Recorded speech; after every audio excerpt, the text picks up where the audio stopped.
parents were Michael and Elizabeth. I was named after my dad, I guess. I don't know why they didn't name the first guy Michael, but I think some reason they had a second child being named after their father. When I was about 2 years old, we were by my mother's house, Grandma Koval, her name was, and she sent us to the store about 2 doors away, south, on the corner of 50th and Sealy, to get canned milk, probably Carnation. I think she gave us 3 cents. My brother, my older brother, myself, Richard, his name is, and we went to the store and we got the canned milk. So when we're coming back, I'm bugging him. I says, hey, we had a penny we were supposed to use for candy and you didn't say nothing and we didn't get the candy. So we came back. I kind of ratted on him about the candy to my mother, and my mother says, go back and get the penny candy. So we went back there and the guy gave us 2 pennies instead of 1 penny candy. So we were happy with that, you know. In them days they had penny candy. You probably got about 25 pounds of candy for a penny. Not that much, but you did get some more candy than you would now for a penny. The first home was on 47th and Wood. We lived in the back building. There was a like apartment building in the front, maybe a 6-flat, and then in the back there was one house that we lived in.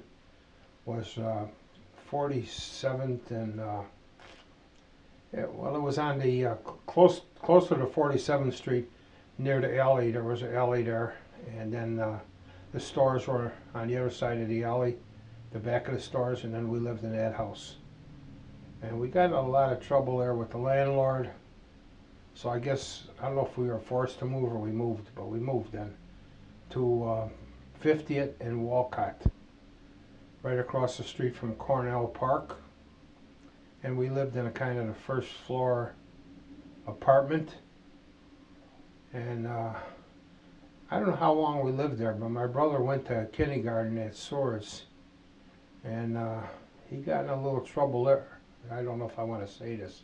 He got in a little trouble there with some boy because the kid didn't wash his hands coming back from the bathroom, and he didn't want to hold hands with him. So we had to go to the school. My dad, myself, my cousin Benny, and Rich went there.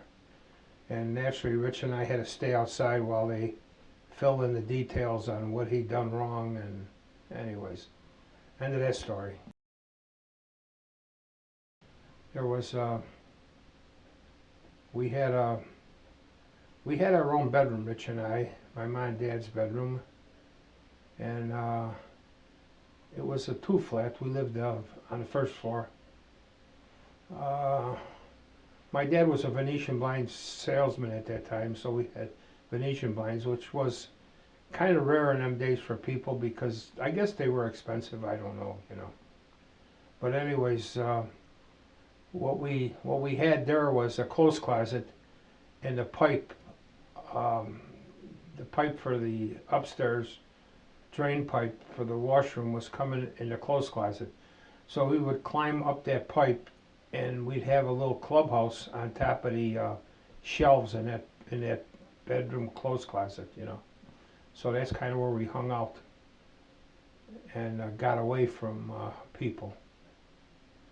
And we did goofy things. In the Second World War, they had guys walking around with helmets on, and they had lights out, or whatever they call it, for an air raid. And these guys would walk around, make sure your lights were out in your house or something like that. So what we would do is we would lay in the front room and look through the blinds, and we had a flashlight or something like that, and we'd shine the flashlight and then duck down so the guy couldn't see us, you know, just bugging the living crap out of him. I wasn't going to school at that time, so Rich was in first grade, so I must have been about, if he was 6, I was 4, 2 years older than me. We got in a lot of fights. No, we didn't. We didn't get too many fights at all. We got along pretty. We got along pretty good. I could probably tell a million stories about him. I don't know how far you want to go, but I'll tell you one when we were still living at 51st there. My mom and dad, we were kind of poor. I remember the first day my dad came home, and I'm getting ahead of myself, but he came home and he was happy. We weren't living there, but I was probably about maybe 8, 9, or 10 years old, and he made an announcement that he was getting paid $1 an hour, and we were so happy. We went out to eat, I guess, somewhere, probably hot dog joint or something like that, you know. But times were different in them days, you know. We never wanted for anything, but we weren't rich. We were kind of poor, I guess, you know. But my dad always had a car. So you at that time on one block there might have been only 3 or 4 cars, you know. So there's no problem with parking, anyways, at that time. And we're getting back to the story. We're getting babysitted by my Uncle George. That's my mother's younger brother. My mother had a family of 7 or 8 brothers, and I think 4 sisters, 4 girls, anyways. So Uncle George is babysitting us. We didn't kind of like the guy because we didn't like him because he was like maybe too strict or whatever. At that time, there was a lot of people we didn't like because people at that time didn't want to have nothing to do with kids. They didn't talk to kids, and the people that talked to kids we liked, you know. But that was about it. But anyways, we're in the front room, and we didn't have a TV, so we're listening to radio, and you listen to stories like the Lone Ranger. Some of the old stories. I don't know, Flash Gordon later on came out on TV that I remember, but different stories on the radio that we liked, you know, action stories. So we're in the front room. The lights were out. Uncle George was in the kitchen, and Uncle Richie or someone got an idea that why don't we attack this guy? Now, I'm probably 4 years old, probably 4 or 5. Rich is 2 years older than me. So Uncle George comes in the front room, and I'm on top of the back of the couch. Uncle George is not too tall. So I'm in back of the couch, Uncle Richie's sitting on the couch, so he comes in there and he's looking for me. It's dark in there, so I guess he couldn't see me. I'm kind of hiding and out of his view. So when he comes in, I tackle him, clothesline him around the neck, knocked him down, and Uncle Richie got him, and then we had to run and scramble to that clothes closet I was telling you about, up that pipe and over there. Uncle Georgie couldn't get at us, so that was our whole plan, you know, to get away from him, you know. So anyways, Uncle Richie got up there pretty fast, faster than I did. He's taller than I was. And I got up there, he grabbed me and pulled me up, and Uncle Georgie couldn't get us. So we had to stay up in that clothes closet the whole time till my mom and dad come home. And I don't know if I should tell this now, but my dad, I don't think he ever hollered at us his whole life. He never hit us his whole life. He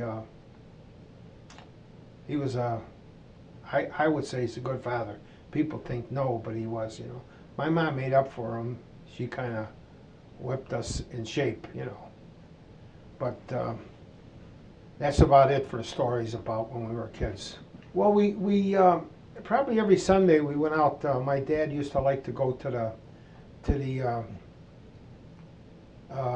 forest preserves, and he would bring gallons, bottles. They were not plastic; they were bottles. And from this one, I can't think of the forest preserve, McGlory Springs, and it was on Keene Avenue and about 119th. He would fill up about 4 or 5 of those bottles with spring water. To us, it tasted like eggs, you know, raw, stinking eggs, you know. We didn't like it, but he drank it. And I guess the rust or something in there made it smell that way. But at that particular one, there was like not a mountain, but a pretty steep hill, and we would go exploring around there, and they had a little stream running in front of it, around it, and then we would go walking in the stream and crossing over logs back and forth one way or another, and then they had a couple of bridges to get to the other side to go up in the mountains. We'd go up there. And a lot of times we took our cousin Johnny, who lived downstairs from us. When we moved on May Street eventually, and it was a two-flat. We lived upstairs, and my dad's sister, whose husband was dead, she lived downstairs with my cousin Johnny, and there was 4 girls older than him, and actually older than us. Johnny was a year and a half older than Rich. So we took Johnny with us a lot. So we went up there. We went up to, McGlory Springs mostly. And my dad had the funny part about it is my dad had a friend of his who we didn't like. His name was Sam Woodrock. He had a little farm on 95th, almost where I live right now, 95th and probably 86th Avenue. My address is 8600 West 98th Place. But he had a little farm there. He had a couple cows, I think, maybe at least 1 cow. I think he had a horse. And he had a little, like a pavilion east of his house, and he used to rent it out on weekends for people coming to have picnics. It had a little cover, like a pavilion. And we did a lot of stuff over there. We'd shoot.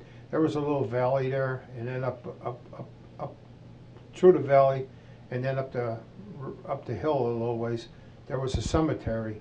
And then we would put targets on the other side, and we would, my dad and my uncle, and once in a while let us shoot a .22 at the targets. Well, we wouldn't be doing it by ourselves anyways.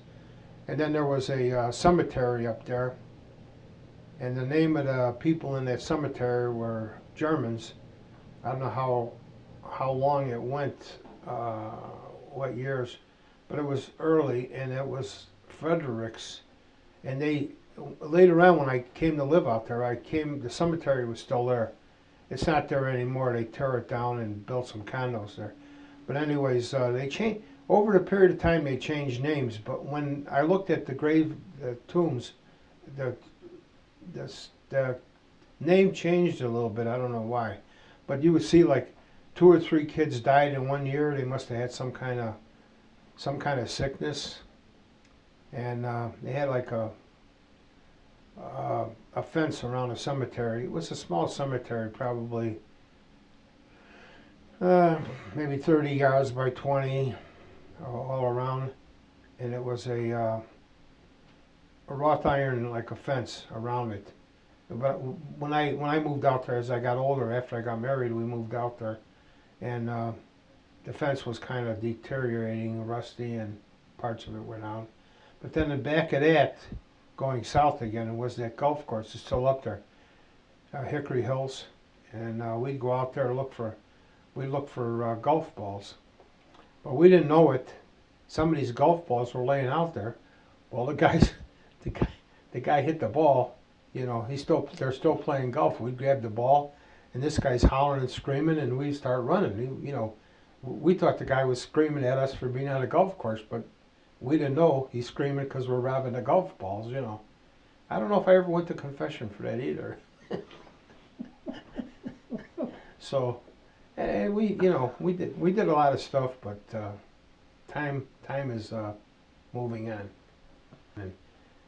And then when we moved on May Street, another thing is that the times changed so bad. We didn't have any heat in the house, like a furnace or anything. We had a coal stove. When we moved on May Street, I think on 51st we had an oil stove for heat. And what you do is the oil stove, you put a little oil drips in the bottom of the pan, just surface oil, and it would burn, and the oil kept coming in there, very sparingly, and oil would still go. And I'm not sure how much oil you put in there, but you'd bring the oil in a 5-gallon can. You have to carry it somewhere. But when we went on May Street, we had a coal stove. And the coal stove, you would cook off the coal stove and everything else. There was no gas range. So on the tracks, we lived on 48 and May Street, and 48 was a kind of a street by itself. There was an entrance on the south, only one way coming in from Racine, which is a block west, and then when you went to that was 49th Street. Then when you went to 48, it was a dead end there, and you only could go east or west. And when you went up to the railroad tracks were on the 49th Street side. So you go up on the railroad tracks, and there was a coal yard on the other side of the tracks. So the trains would come and park their coal trains on the tracks, and when they, I don't know why or how, but coal would be laying on the floor, on the ground, on the side of the tracks. So you go up there and get some coal when if you could. I don't think you were stealing it because the coal was right there. Nobody'd take it. And then they would throw off the side of the tracks old railroad ties. So we wouldn't have to, but we went up there and got the railroad ties, and we had a two-sided saw. It's a big, I don't know what you call it, like a hand saw. One guy on one side, you've probably seen him, one guy on one side, one guy on the other side. This guy pulls, this guy pulls, this guy pulls, this guy pulls, So I don't think we like to do stuff like that, but my brother Rich bugged out a couple times. My mom she was a hard worker. She was real tough-minded, and she'd be helping me do stuff. And I'm saying, where's Rich, my brother? And he's hiding on the other side of the fence. And I says, there he is right there. And every time she turned around, he ducked down. So she didn't believe me, because I think he was her favorite son, I was the guy in the middle, and my dad probably liked me the most. My mother didn't like me too much because I always had too many goofy ideas, We had to go to church every Sunday. And another thing is, we never, my brother Rich, him and I, we were going to school together. Ron was 4 years behind us, so it took a while for him to catch up to us. But when you go to a Catholic school, there are certain things you almost have to do. So now, I don't know if they were asking us or what happened, but we made a commitment to each other. It's kind of Rich's idea to be altar boys. I said, we got to be altar boys. He said, no, we don't have to be altar boys. We'll just say we don't want to be altar boys. His reasoning, which was pretty good, we couldn't even get up to go to school at 9 o'clock. I guess it started at 9 o'clock, 9 till 3, and we could hardly get up at 9 o'clock, or not 9 o'clock, to go to school whatever time we had to get up. But they had 6 o'clock mass, 7 o'clock mass, 8 o'clock mass, and 9 o'clock mass. So if you're an altar boy, you had to serve all those masses. So we couldn't even imagine getting up for 6 o'clock mass. You have to get up at 5 o'clock in the morning. No way, So we made a thing that we were going to say no to being an altar boy. And then you had to learn the Mass in Latin, okay? And the Mass starts out with the, I wish I had somebody here giving me some of these clues here. Confiteor. The Confiteor. So the Confiteor, I don't even hardly know it in English. I don't know how. I would have remembered it in Latin. But it was, I kind of remember some of it, Padre. Anyways, we figured, okay, we're stumbling on, we're trying to remember the Confiteor for about 2 or 3 weeks. We couldn't even get past the first sentence. So we figured, okay, give it up. So now, as punishment for not being altar boys, our church was a nice church. It had a upstairs, big church upstairs. And then downstairs, they had like a chapel, but it had a low ceiling like in this house, maybe 8, 9 foot high. And we had to wash the walls downstairs in the chapel. About maybe 4 or 5 of us guys that didn't want to be altar boys. And the only reason those guys said they didn't want to be altar boys because we said it, I don't think anybody ever refused being an altar boy by themselves, in a class. So before or after that, after we had to wash the walls, everybody wanted to be altar boys, took us a long time to wash the walls, and then I thought we did a good job. But after we came down there, for mass or something, I looked at the walls and you could see streaks and everything. I'm thinking to myself, wow, we didn't do a good job at all. You know, we every day he came home every day. Yeah, we seen him a lot. He came home. He would tell us stories about stuff and a lot of stuff I wish I remembered more. My brother remembers more.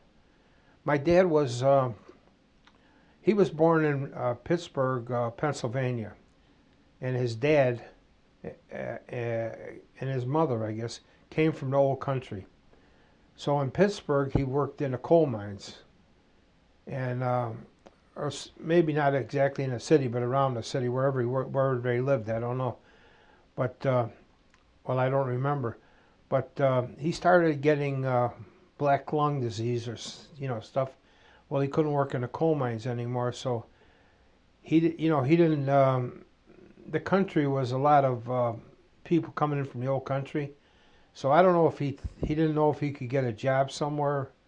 But this had to be before the First World War, so they dragged up and went back to the old country.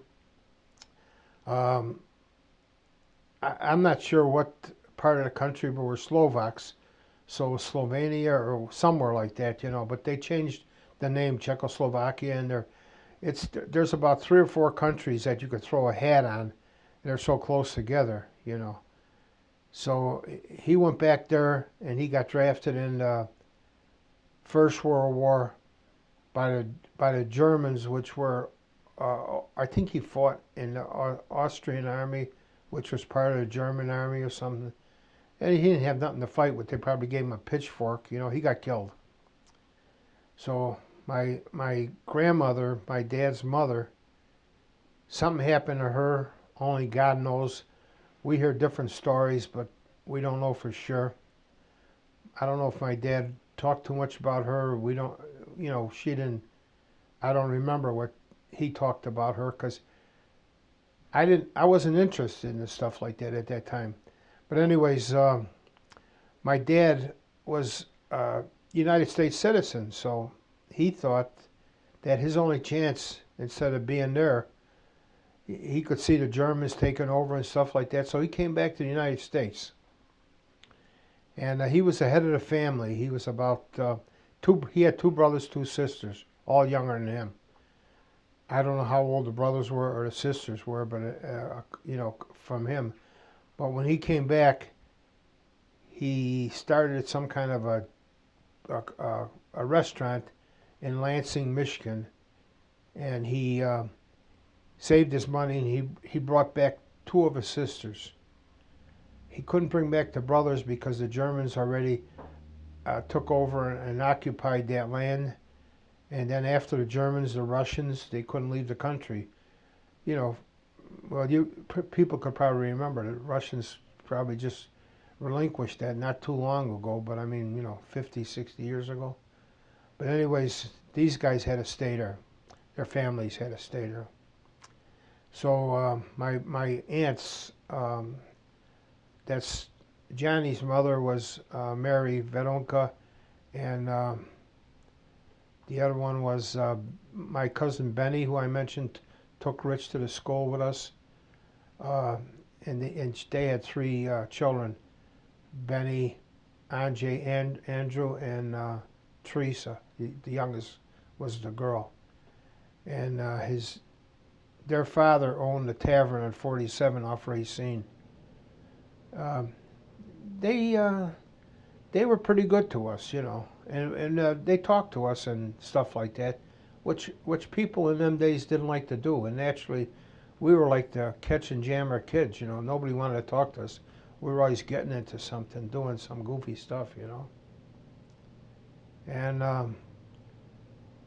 the only thing I remember, main thing, was my uncle that lived in that. I'm not sure if his name was Ignatz or they had the names like that, and we don't even know what they meant, But he went to St. John of God Church. It was a Polish church, and his father Ray, our priest right now we go to, was 50th and between Elizabeth, like Racine going west was Elizabeth, the next half a block, and then Troop, and then Ada. So the church was on 50th Street on the north side of Sherman Park between Elizabeth and Troop. And I don't know when this happened, but they wanted to put bells up there. Now I find out that there was 2 steeples. It's a beautiful church. It was. And they only put bells in 1 tower. But anyways, he donated to the bells, and his name was supposed to be written on the bells. Maybe one of these days, if I go to that church, what they did with that church, they took the whole facade down because it was such a beautiful church. The whole front of the church, stone by stone, piled it up, and they rebuilt the church out near Wisconsin, on the Illinois side of the Wisconsin border. I'm not sure exactly where it's at, but we're going to go out there with Father Ray. I want to go up there and check the bells, but I'm kind of afraid of heights. So Susan will probably go up there with a flashlight and a magnifying glass and find out if my uncle's name is on those bells. We got beat up pretty much because we were always into something, you know. But my mother, anything she could grab, she would hit us with, you know. And I think the worst one was they had an ironing cord. It was like a cord for iron. We didn't realize why she was doing it, but 3 boys and my father never disciplined us, so she had to do double the work, I guess, you know. And but my mom was a tough-minded person. I think she made me want to work harder, do stuff that I don't know if I would have done if she wasn't my mother. My dad, he kind of always wanted the best for us, but he never insisted on anything. You know, neither did my mom insist on stuff, but I think later on, after thinking about it, we were kind of formed after her, because the 3 brothers, we kind of took care of our families, and we, I don't know, in 50 years I worked in the elevator business, I don't know if I ever took more than 10 days off besides vacations, you know. Sometimes I wouldn't take a vacation, you know, maybe a longer weekend, but not a vacation. But when Ron was born, he was born at, there was a hospital there, and there was these hospitals, there was hospitals for mothers that were not married. And but then that same hospital also had services for people that were poor. Now, we were in that classification, we were poor. But we never went on welfare, and I mean, sometimes I'm wondering why, you know. But in fact, a lot of people didn't. I don't know why. It was just some kind of like they were ashamed to go on welfare, which is the state helps you out with certain things. So anyways, my dad took us over. We were in a 41 Chevy, and it was I don't know if it was a coupe or a two-door. The difference between a coupe and a two-door, the back window was small on a coupe, and in a two-door, the back window was a little bigger, but it was only 2 doors. So now my dad went in there a couple times. My mom was in the hospital. You couldn't go in the hospital in them days until you were after 16 years old. So we're in a car, my brother Rich and I, and my dad goes in the hospital maybe 2 or 3 days, you know, so okay, we're waiting out there. It seemed like a year, you know, okay, he goes in there, he comes out, okay, we go home. So about the 3rd day, he comes out and he says, "You got a baby brother. His name is Ron." We're wondering, Ron? We never heard of that name before. I don't know why they came up with it, you know. But anyways, then the next day, or maybe a couple days after that, we brought my mother and Ron home, you know. And it didn't bother us. I mean, it didn't bother us. We weren't jealous or anything like that, so I don't think we had a reason to be, you know. But we kind of got along together, so we didn't have at least my part of it. I didn't have any reason to be jealous, and I don't think they did either, you know. But we only had one bicycle. Well, Rich, that was his bicycle, and it looked like 45 different pieces were put together on his bicycle, and all kinds of different stuff, you know. But we kind of liked it. And then when he got another bicycle, my Uncle George worked at Sears, and he got a deal on a J.C. Higgins. Sears was selling these J.C. Higgins bikes. He got the bike, and they gave it to Rich. Naturally, the oldest guy got the best stuff. So now when he got the J.C. Higgins, I got his bicycle. Now every time, it took me a while to figure this out, maybe a couple weeks, but they're always saying, you can't take care of your stuff. Look at Rich. Oh, the clothes was the same way. The clothes got passed down to you, you know. So Rich is wearing the clothes for 2 or 3 years. Now he outgrew them, so now I get them. There's holes in the knees now. There's this and that has to be sewn up. This has to be sewn up. Why can't you take care of your stuff? So then I finally started figuring it out. Hey, wait a while. This guy wore them for 2 or 3 years. Everything's worn out already. He's worn out. Everything's going to break down. You know, the bicycle, all that stuff, you know. So that was the bad part about being the second guy. And then Ron, he couldn't get the stuff that I left behind because the stuff was already worn out from Rich. Then I wore it out more, so he had to get new stuff. So it was and he was 4 years younger, than I was, so he didn't have to go through that turmoil, you know. I thought I was the dumbest guy in the world. I I don't know, you know. I don't think I was a good student, just because I hated school, and I mean I still even think today a boy shouldn't go to school till he's about 40 years old when he could start appreciating it and get out of it more than what he could, you know. But nowadays it's a little different. I see my grandchildren and they like school, and my Quinn is my son's son. He's going to college now, and he likes school. He's good. He's good at school. He's pretty well at the top of his class. Uh, and Natalie too. And Natalie's kind of the top dog. She could do a lot of stuff. She got a lot of talent. That's Natalie is my granddaughter, which is she's younger. My daughter's daughter. And Mike, the guy that's interviewing me.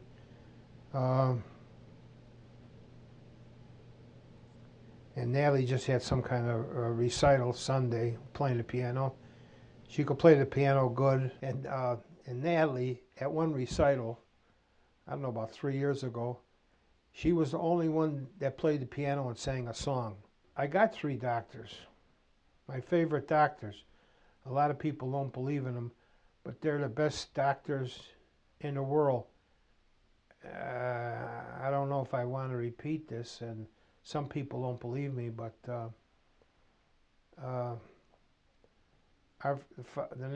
Father, Son, and the Holy Spirit, and they're good to you, and they take care of you. You don't need any pills, anything else, and you learn. I think in life you learn how to take care of yourself. Like another thing is when we were young, you watch TV nowadays, and they got some kind of thing for remedy for something, and you look at it, and then after they're telling you all the stuff that you should do. I mean, what's wrong with you, and then later on, for another 10, 15 minutes, maybe not 15 minutes, but say 5, 10 minutes, they tell you all the side effects. You know what I mean? And if you can't see, if you can't hear, you're taking these pills, and you're walking bow-legged and falling down and hitting your head and all this stuff. And then if you're ready to die, make sure you go see your doctor. Okay, well, I mean, I kind of don't believe stuff like that, but people get sucked in on it, and they're taking all these pills. In fact, I know a guy at church right now. He goes to the doctor probably about 4 or 5 times a week, whether he needs to or not. And a couple times I ask him, well, what's your symptoms? What's wrong with you, you know? I really don't have any. Well, the doctor's going to find something wrong with him. Like the old rule of thumb is you go to a surgeon, he's going to be cutting something off your body or through something or whatever, you know. A doctor, his job is to find something wrong with you. That's it, you know. And your job is, if you could find what's wrong with you first, you don't have to go to the doctor. My dad was sick. Then my dad passed away first. So I can't remember what year it was exactly, but we go to, he's in a mausoleum, so we go to a cemetery not too far away from us, and we could find out.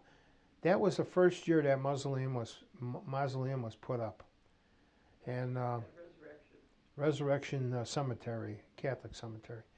Anyways, I forgot what happened, but anyways, my dad started getting a little worse. So I went over there by his house. He still lived on May Street, and he's laying in the washroom. The lights were out, okay? So I go in there, and he's laying flat on his back. I thought to myself, this guy's dead already, right? So I forgot what message my ma gave me. So when I came there, and I looked at him, and I'm over there trying to feel the vitals and everything, see if he's breathing and everything. All of a sudden, this guy springs up. He sits up. Mike, what are you doing? You know, scared the hell out of me. You know, this guy just came back from life to life. You know. So, anyways, I said, Dad, you're sick. You gotta go this and everything. So my brother Rich, and I think it was Rich, trying to get him to go to the doctor. He wouldn't go. So I had a doctor that he kind of liked. His name was Dr. Filipiak. He's the one that I think he delivered my both kids, and he was a good doctor. He was a practical guy. Yeah. So finally, I had a station wagon at that time. So when he got up, maybe a couple of days we couldn't get him to go to the doctor. So I says, listen, it's raining like hell now this day. Okay, now he had to go. So I said, okay, Dad, you got to go. I'm taking you to the hospital. So I called up my brother Rich. We made some kind of a stretcher. We carried him out. We put him in my station wagon. We took him into, I don't know if it was Chrysler Little Company. He stayed there for about a week and a half. He was hot and cold, getting better, a little not too good, no. So I think he kind of knew he was going to die. And don't ask me why. Well, anyways, Rich and I, the first day we took him there, his heart stopped. So by the time I came home, I dropped Rich off, I came home, they called the house up and told my wife, Jerry, that his heart stopped. So she said, where are you going? I said, I'm going back there. I'm going to stay there with him. So I called Rich. Rich came with me, and we stayed there about 3 or 4 days. And one guy would go to sleep in the car. We had a little mattress in the car in the back, and pillows and all. One guy would sleep in the car, one guy would go up there. But he was in intensive care. At that time, intensive care, they didn't have regular visiting hours. So you'd go in there for 15 minutes, and then maybe in an hour or 2 hours, you could come back. But then sometimes it was 3 or 4 hours, and you could come back, because they had certain procedures they would do with him. So anyways, we figured out all the times, and then we knew exactly when we had to go and come. So one guy would be sleeping in the car, and then the other guys would be coming in and visiting, and him and all. So Ron was on vacation in Wisconsin or somewhere. So we had a hard time getting him. We didn't have cell phones at that time. So anyways, he finally comes back from vacation, and then he came over there with us the last day and a half of my dad's life. So when my dad died, the day he died, he's at the bedside, and all 3 sons were there. Well, we don't know the guy's going to die. But he was talking to us just like I'm talking right now to you. And then he starts saying, well, I'm not going to see you guys again for a while. We believe in the afterlife, So we didn't know what he was talking about, but he says, just in case, I want to say goodbye. He's shaking hands, hugging us and all. And he's kind of a, he was kind of a dark-haired, dark-skinned guy. My brother Ron takes more after him in that respect with the skin and the hair. But Rich and I, we had lighter hair and lighter skin. But my dad was, you could see the monitor, his heart was going like wobbly, bam, bam. Not an even sine wave or whatever they call that. So now we're looking, oh, he ain't going to stay. He ain't going to last it. So he's over there. Now he's still talking to us, and his skin started blotching up like white spots on his skin, And he started his hand, or holding his hands starts getting colder. And he just talking to us, and coasted out. And it was like,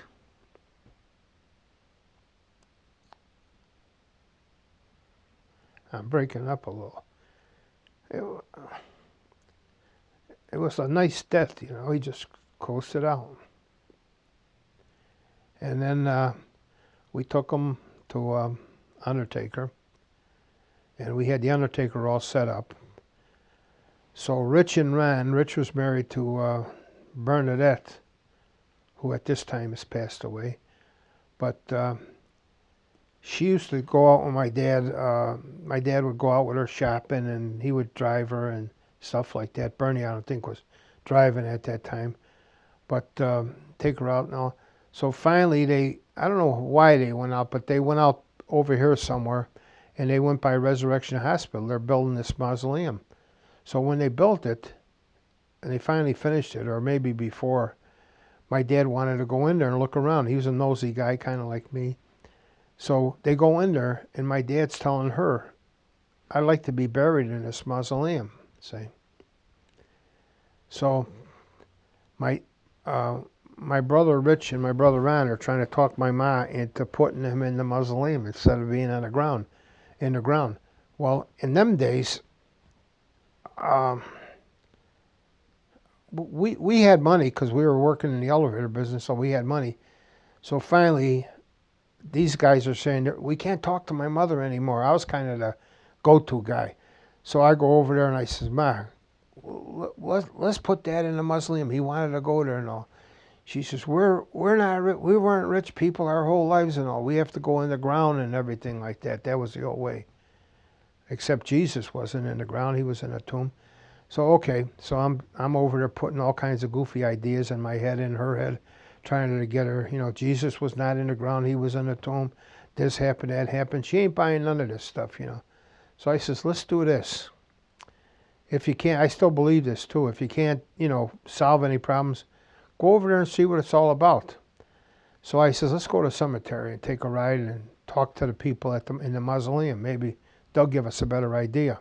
Because I didn't even know what it was about, So we go into the mausoleum, we find out, and the guy, we had a 3-day, he's waked up for 3 days. So this might have been the second day. He's in the funeral directors, and he's laid out, So we go into the mausoleum, and I'm over there. I'm pretty good in math my whole life, so I'm looking. I says, what does it cost to come in here? I guess when it first came out, they probably had mausoleums. A couple of them, they were scarce, pretty rare. So I'm finding out, doing the math, that it almost costs as much to put him in the mausoleum as it is for him to go on the ground. So then I'm putting it on paper so my ma could look at it and understand it. I said, Ma, it's only a couple $100. Now, a couple $100 to her is like a couple, at that time, a couple thousand. She still think that was a lot of money, At that time, I didn't think that was a lot of money. So I says, look, here's what it's going to be.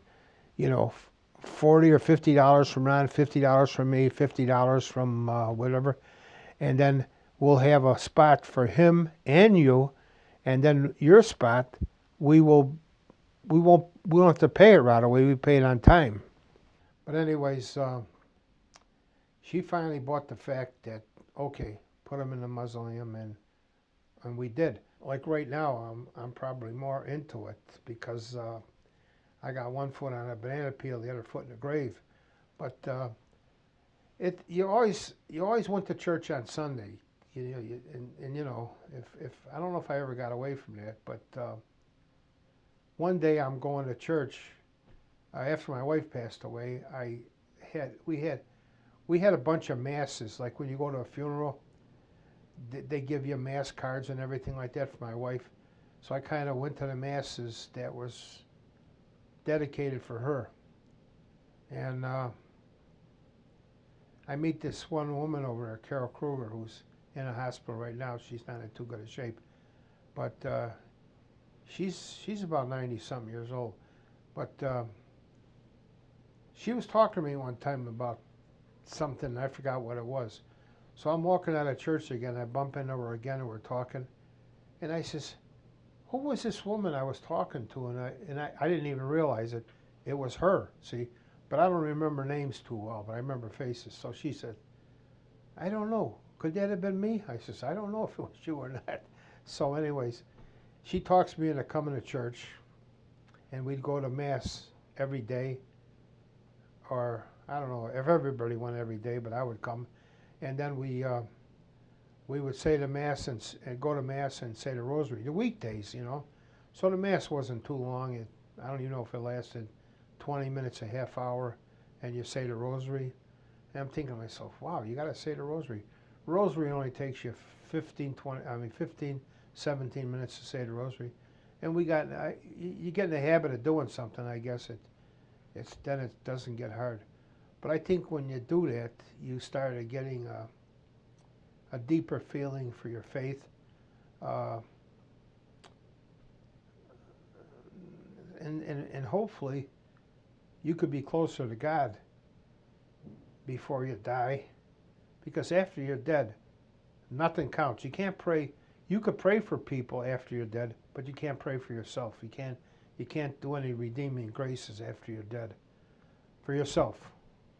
So I don't know, somehow it got in my mind I had to do it. So now I'm trying to get more people involved, like my son, my daughter, my brothers, little Natalie. And Natalie, I don't know if she's embarrassed when she goes when she's with her mother and father, but when she comes up by us when we babysit, she asks us questions that she wants to know, and I don't know if she doesn't know how to ask the questions, but she gets the point across. She's very smart. Okay, well, I got out of the high school in '55, and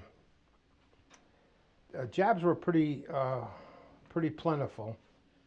So I got a job working at Foot Brothers in a machine shop. I was in the department for drills and lathes, drill press and lathes, and certain bosses were our bosses. They treated me good over there. The guys were good.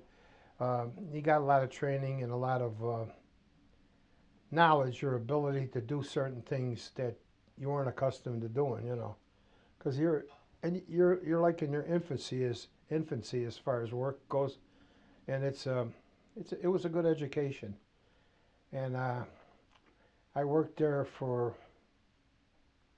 I don't know, 2 years, 2.5 years, and then at that time there was a draft, so guys were getting drafted into the service, mostly Army. Well, we didn't know it, but you could get drafted into any branch of the service depending on how many people they needed. I worked with a guy that got drafted in the Air Force, kind of rare. But when you're drafted, you're only in for 2 years obligation for active service, and then I don't know if it was 4 or 5 years after inactive in the reserves. So that was your military obligation. I think 7 years. And you got a little card, I forgot what the name of that card was for, being in the service. And everybody had to go in unless you're handicapped or some kind of deficiency. I think there was some kind of rule too. If you were the only kid in the family, or like there was a family of Irishmen that all the brothers died in the Second World War.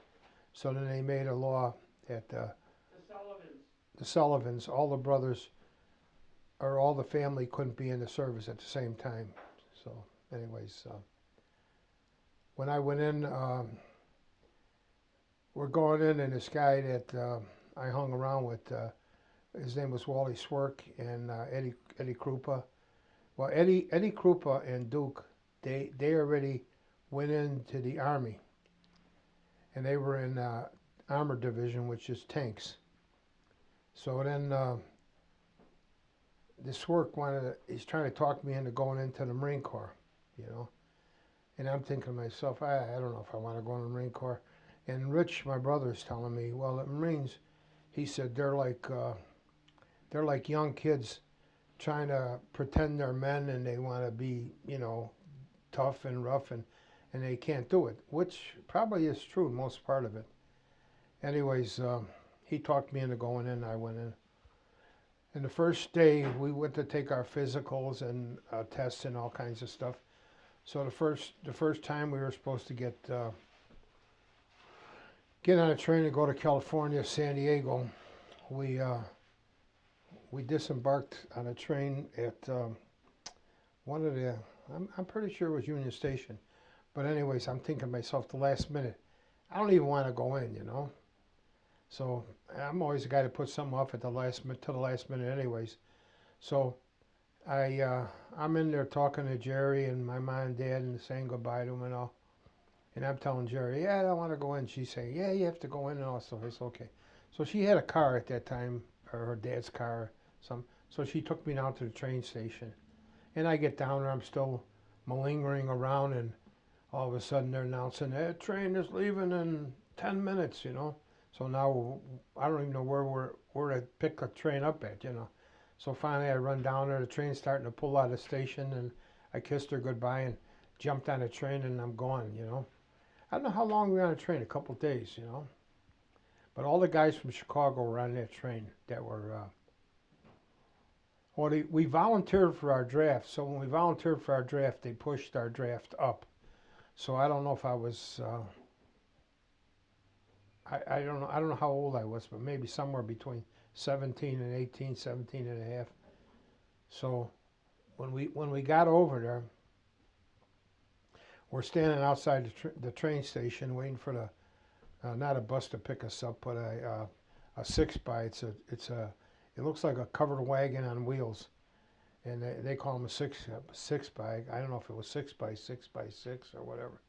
Anyways, they crowd in there, so we're waiting for that thing to come. So the thing pulls up, and now the recruiting sergeants and all are pretty nice to us. They're telling you all this stuff, and when we get over there, the sergeant comes over, and he's howling and swearing and screaming at us, and we don't even know what the hell we did. We're just standing there not doing anything, So I'm saying, man, this was a mistake. Did that train leave already? I was ready to get back on and go back home, So we finally got in there, and they put you in this, what the hell do they call it? Like a billet where you're starting to get all your clothes. You get a bucket issue, all your toothpaste, your shaving cream, everything had to be the same. Every guy gets the same thing. So we're in this place, and guys are taking showers and all. There was like water up to your ankles, and I'm over there. Wow, what a hellhole, Is this what we're going to do for 2 years? Gee whiz, My mind's going like a million miles a minute. And finally they put you in your regular billets and stuff like that. It calmed down a little bit. I was kind of fortunate. I was in San Diego, and my platoon was 115. We had good DIs. I mean, you hear all these war stories about drill instructors. My DIs were almost the best guys in the whole world. And they teach you stuff, and they never hit you or beat you up or anything like that. You know, they would make it. Sometimes they would get mad at the whole platoon, and you had to do certain goofy things that were locker box drill, carry a locker box in a squatting position, and they made you. And when we were in tent camp, somebody goofed up and they put ponchos on us like raincoats, and we had to run around in a 90, 100-degree weather, and we're sweating and goofy stuff like that. But you know, all in all, general, we really had a good. I really had a good time. I enjoyed 2 years in the service. I kind of like enjoyed. My aunt had that candy store there, you know, and I used to help her out sometimes. So she'd come in there, and you know, we'd be talking and stuff like that, and get acquainted. And my aunt Annie, everybody kind of liked her. She was. I don't think she made a nickel on that store, but she just loved to. It was her job. I mean, if she would have done it for nothing, you know, but it helped her pay the rent and stuff like that. But You met Jerry. yeah, Jerry come in there and talk to Annie, talk to me, you know, and somehow we started going out together, you know. We knew each other. I mean, we're going out, and then when the service, she would write stuff, you know, letters to me, and I'd write back, you know, and she'd send stuff, you know, send me certain things, you know, and then when we got out, I got out of the service. We somehow we made a commitment to get married, but our wedding was like 200 and less than 250, so maybe somewhere around there, 240, 230. So at the reception for at the breakfast was less than that, maybe 100 people, but that's still a lot, you know, going in there. And this guy that was taken care of was Eddie's dad. So gee whiz, I don't know what we paid for it, but it was like going to the 5 and 10 cent store for crying out loud. I couldn't believe it that it was so cheap, you know, at that time. And then afterwards, after breakfast, the bridal party would go around. Uh, there was another. I don't know when it happened, but they had a studio when you go there and take pictures. And basically, it was just a bridal party that went there. And then at the reception, the cameraman went around, took pictures. They didn't have videos, but they had snapshots. And then you get a bunch of pictures, a couple hundred pictures, and you pick out the ones you liked. And then you'd order them. And anybody that wanted 10 pictures of this one, you order 10 of those, 10 of these, you know. So, and we still got the pictures, you know, from our weddings, and most of the guys in them days had them. Um, Yeah, I asked Jerry to marry me, and she said she would. And her mother and father were real good people, and they were almost like my mother and father too. They treated us good. They liked our kids. In fact, Michael and Karen never had anybody else except my mother and father or her mother and father babysitting for them. They never had a outside babysitter like, you know, sitting for them, you know. How about the noose around here? Oh, well, one day, I have to tell you this story. We're walking down the street. Now, I have a tendency to, I don't know if my mind wander or it strays, but anyways, some reason I'm watching a cowboy picture, which I like, still like, and I'm figuring out how to tie a hangman's noose, you know? So I kind of figured it out. I don't even know where I found this out, but the hangman's noose, there has to be 13 wraps around the thing, and you kind of loop the thing over. And when you pull the rope that the guy's hanging from, it tightens the knot around your head, you know. So I'm over there tying the hangman's noose, and I'm walking with Jerry down the road, down the street, and I don't know why I did it, but I put the rope over her neck, and I pulled the hold where the 13 things were tightened, and I pulled the other end, and it clamped on her neck, you know. I figured, well, I could get it out, you know, but guess what? Once that thing goes on there, whether you got weight on there or not, and you gotta locked in there. You can't even get your fingers inside the. I forgot how big the rope was, but you couldn't even get your fingers inside there. I put my fingers inside there. I'm choking or more, you know. So pretty soon, I don't know what kind of shade of blue or green she was turning, She but said, yes, she'll marry you. yeah, well, that's when I asked her to marry me. Before that, when she had I had the hangman's noose on her head.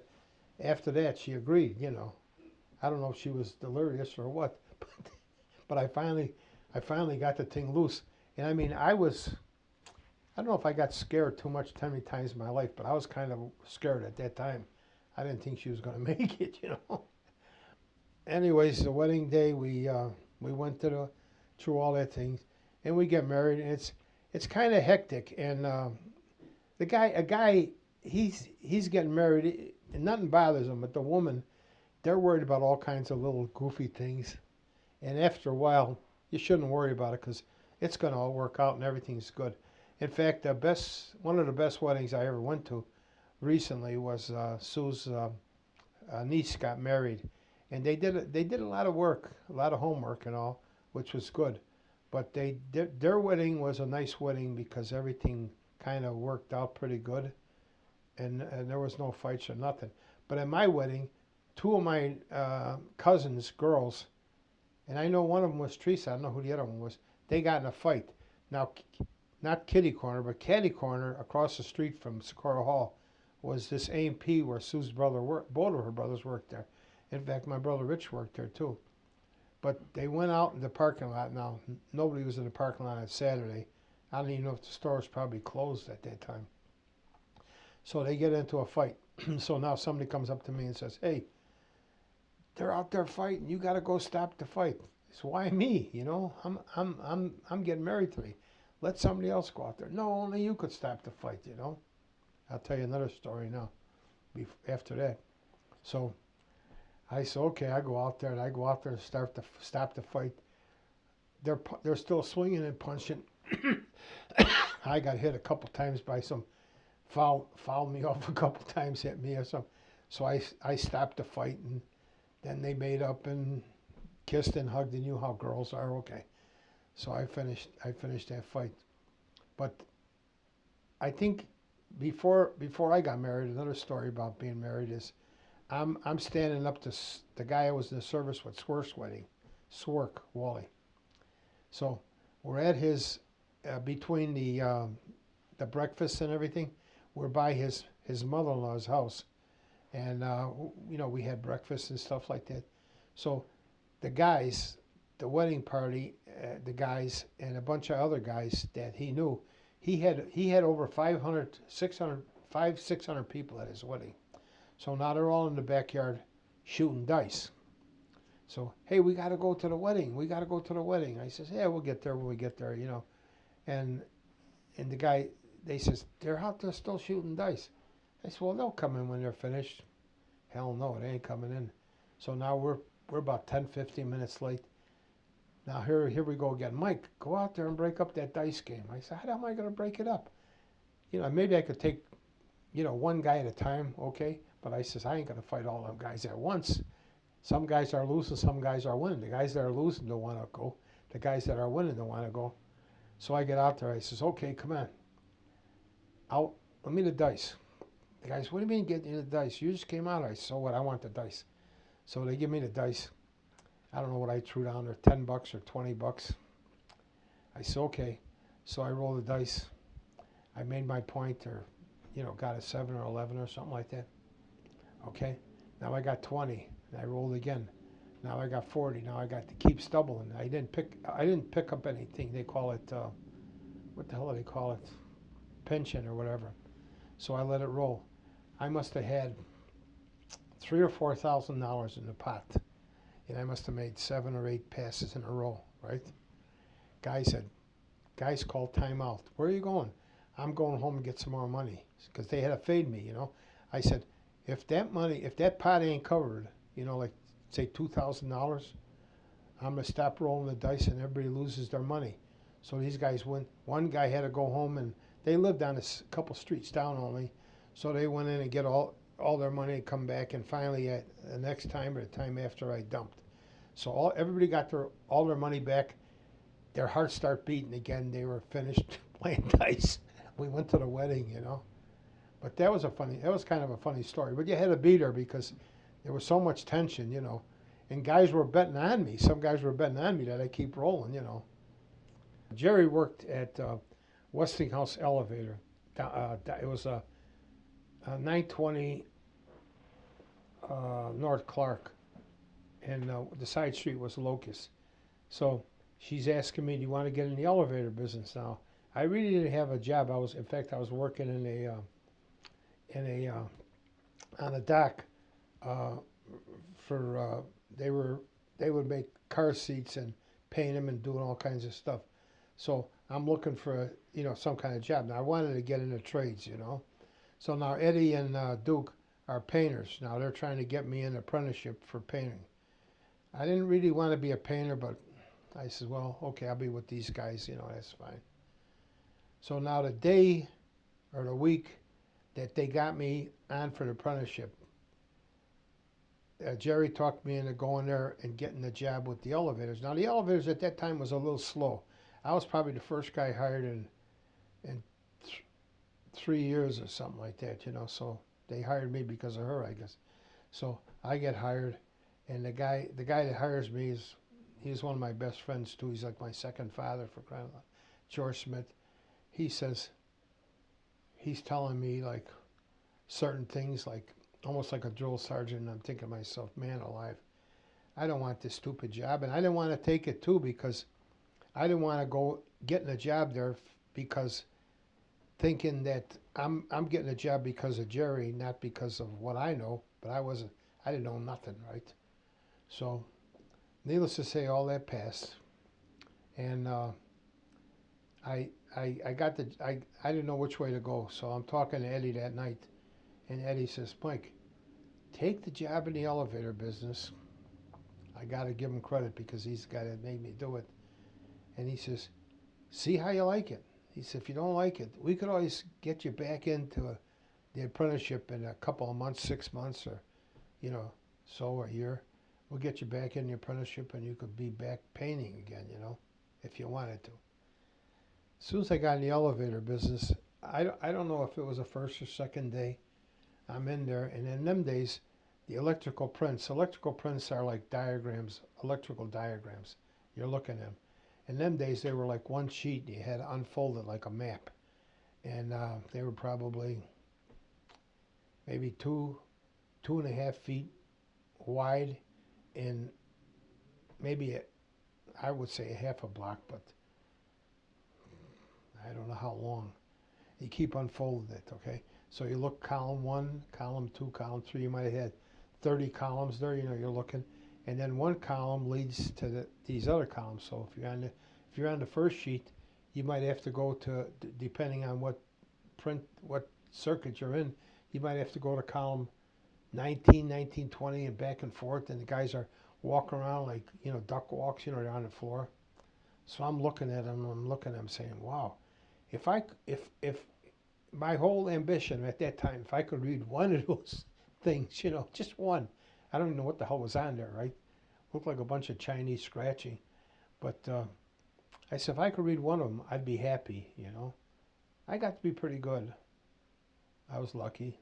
Then you asked Jerry to marry? Well, see, I don't know, I mean, I don't know if my older brother liked the job as much as my younger brother and myself. But Rich, there wasn't a building that he had. I don't know how many stops he had. When we got on maintenance, I mean, that was after construction. And it's like having a paper route. You go, say, one building you might go into every week. Another one, it might be every other week or semi-monthly. And there's a difference between semi-monthly and every other week because sometimes there's 5 weeks in a month, I learned that in the Army. You get paid every twice a month, but sometimes it was five weeks before you get paid, 4 or 5, because of the time, the weeks are different than the months. So now when we got paid every week, and which was good, and getting along with the people. I got into when I was on maintenance, I got to be a troubleshooter. And at first, I don't know how good I was, but I'm like, when I do stuff, I'm kind of relentless. I want to I want to know every avenue I could. I want to know the dimension of a ball. I want to know the outside, the diameter, the inside, which way we have to go and how to go. And then I make all kinds of observations and determinations on how I do stuff. And what I believe is don't worry about what the problem is. Worry about how you're going to attack it. So then a lot of guys start thinking when they get a call, their idea, and I mean the only reason I know this is because I talk to everybody. I talked to one guy, and the guy might be a rookie, and I've been working for 10, 15 years already. The guy says, I asked him a question. He says, what are you asking me the question for? You know the answer. I said, I know my answer. I want to know your answer, right? So when you're going on a call, the best thing to do, I get a call and I want to know how I'm going to attack it. What am I going to do first? What am I going to do second? And hopefully I never run out of ideas. It worked for me pretty good. Michael, he coaches traveling teams now, and one of the guys on the north side was his kid was on Michael's team, and he says, "You're Mike Krissick?" And he says, "Yeah." He says, "You're Mike Krissick's son?" And Michael's looking at him. He says, "Yeah, I'm Mike Krissick's son, but how do you know Mike Krissick?" He says, "I worked with him and all." He's telling me.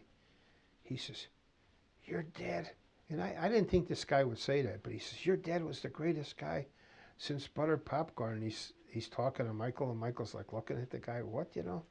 Now Michael's older now. He's over looking at him. He's telling me about this guy. Jerry was. It's I don't know. I don't know how the heck you explain it, but women in them days they were like tough-minded people. A guy could never go through what a woman goes through. But a guy can't realize it because your mind is thinking different. But Michael's Jerry's pregnant, and naturally you knew that, and then she has to go to the hospital. Now we were living on 48 in Ada, and the hospital we had to go to was on 54th and Morgan. It's probably a mile, maybe not quite a mile, but maybe a mile east, and another 54th, 47th, 2 to 8 blocks, maybe another mile south. So anyways, okay, she got to go. Now, she had all her stuff packed and everything, and I'm sleeping. She says, Mike, I got to go. I think I got to go. Now, I didn't have any kids, so I didn't have to worry about a babysitter. So we get out there, and I grab her bag and all stuff. We go out to the car. I'm going about like 90 miles an hour down the street. No, don't go down the street. I said, you're not going to have the baby in the car. I'm going to take you out. I'm shooting through red lights and everything. She's getting all nervous and everything about it. I get her to the hospital. We go up there, and they put her in a wheelchair, take her up and everything. Nurses were real good. And at that time, she didn't have the baby right away the first day, I don't think. Or maybe she did. So I'm waiting. And you're in the waiting room. You didn't go inside with the woman at that time. So you're in the waiting room, and there's about 3 or 4 guys in there, and you're hearing all these noises and screams and everything. I'm thinking to myself, doesn't sound like my wife. The other guy said, no, it's not our wife. I says, now there's 4 or 5 guys out there. And none of their wives were in the delivery room, but they all were. But I mean, nobody wanted to take credit for their wife hollering. So finally, the doctor comes out, and this guy's wife had a baby. Another doctor comes out again, another guy, this wife's had a baby. So finally, a little while, you're getting kind of nervous there, and all of a sudden, the doctor comes out, your wife had a baby boy. I'm thinking to myself, wow, that's nice. I wanted a boy anyways. So okay, well, bring the baby out, we're gonna do this, and they get the baby ready, you know, you go see the baby, you know. So I'm over there like the movies, you know. You're gonna go in there and you're gonna feel like happy and everything like that, you know. Now I'm over there thinking, man, I don't really feel like that, you know, that happy, and it's just like you're indifferent, you know. So I'm going in there, I look at, and the baby's right there, Michael, he's right there, and all you see is his head, and I'm looking at him.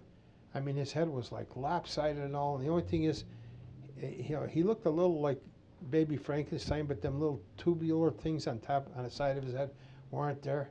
And I'm saying, man alive, this guy is terrible looking kid, you know. What am I going to do with him, you know?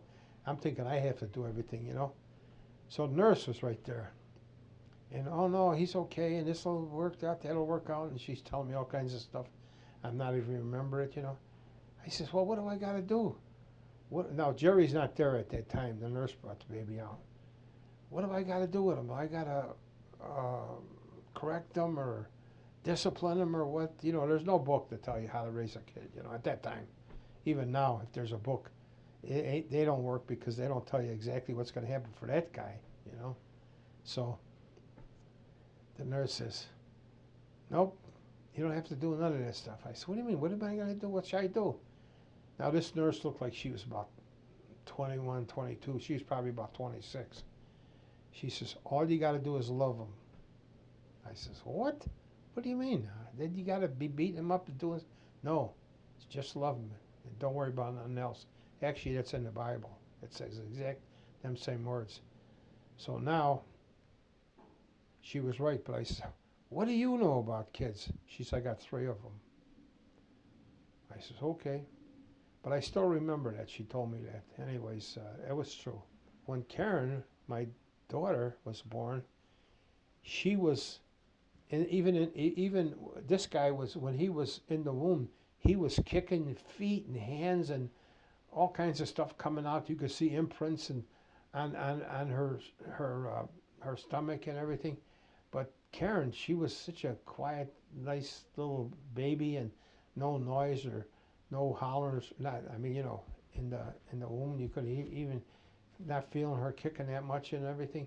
But when she was born, I mean, she was like a perfect baby. Her head and everything was nice and shaped, and you know, such a good 2 different completely feelings. You know, it's like being like have the crap scared out of you compared to being happy with a nice delivery, you know, or something, you know.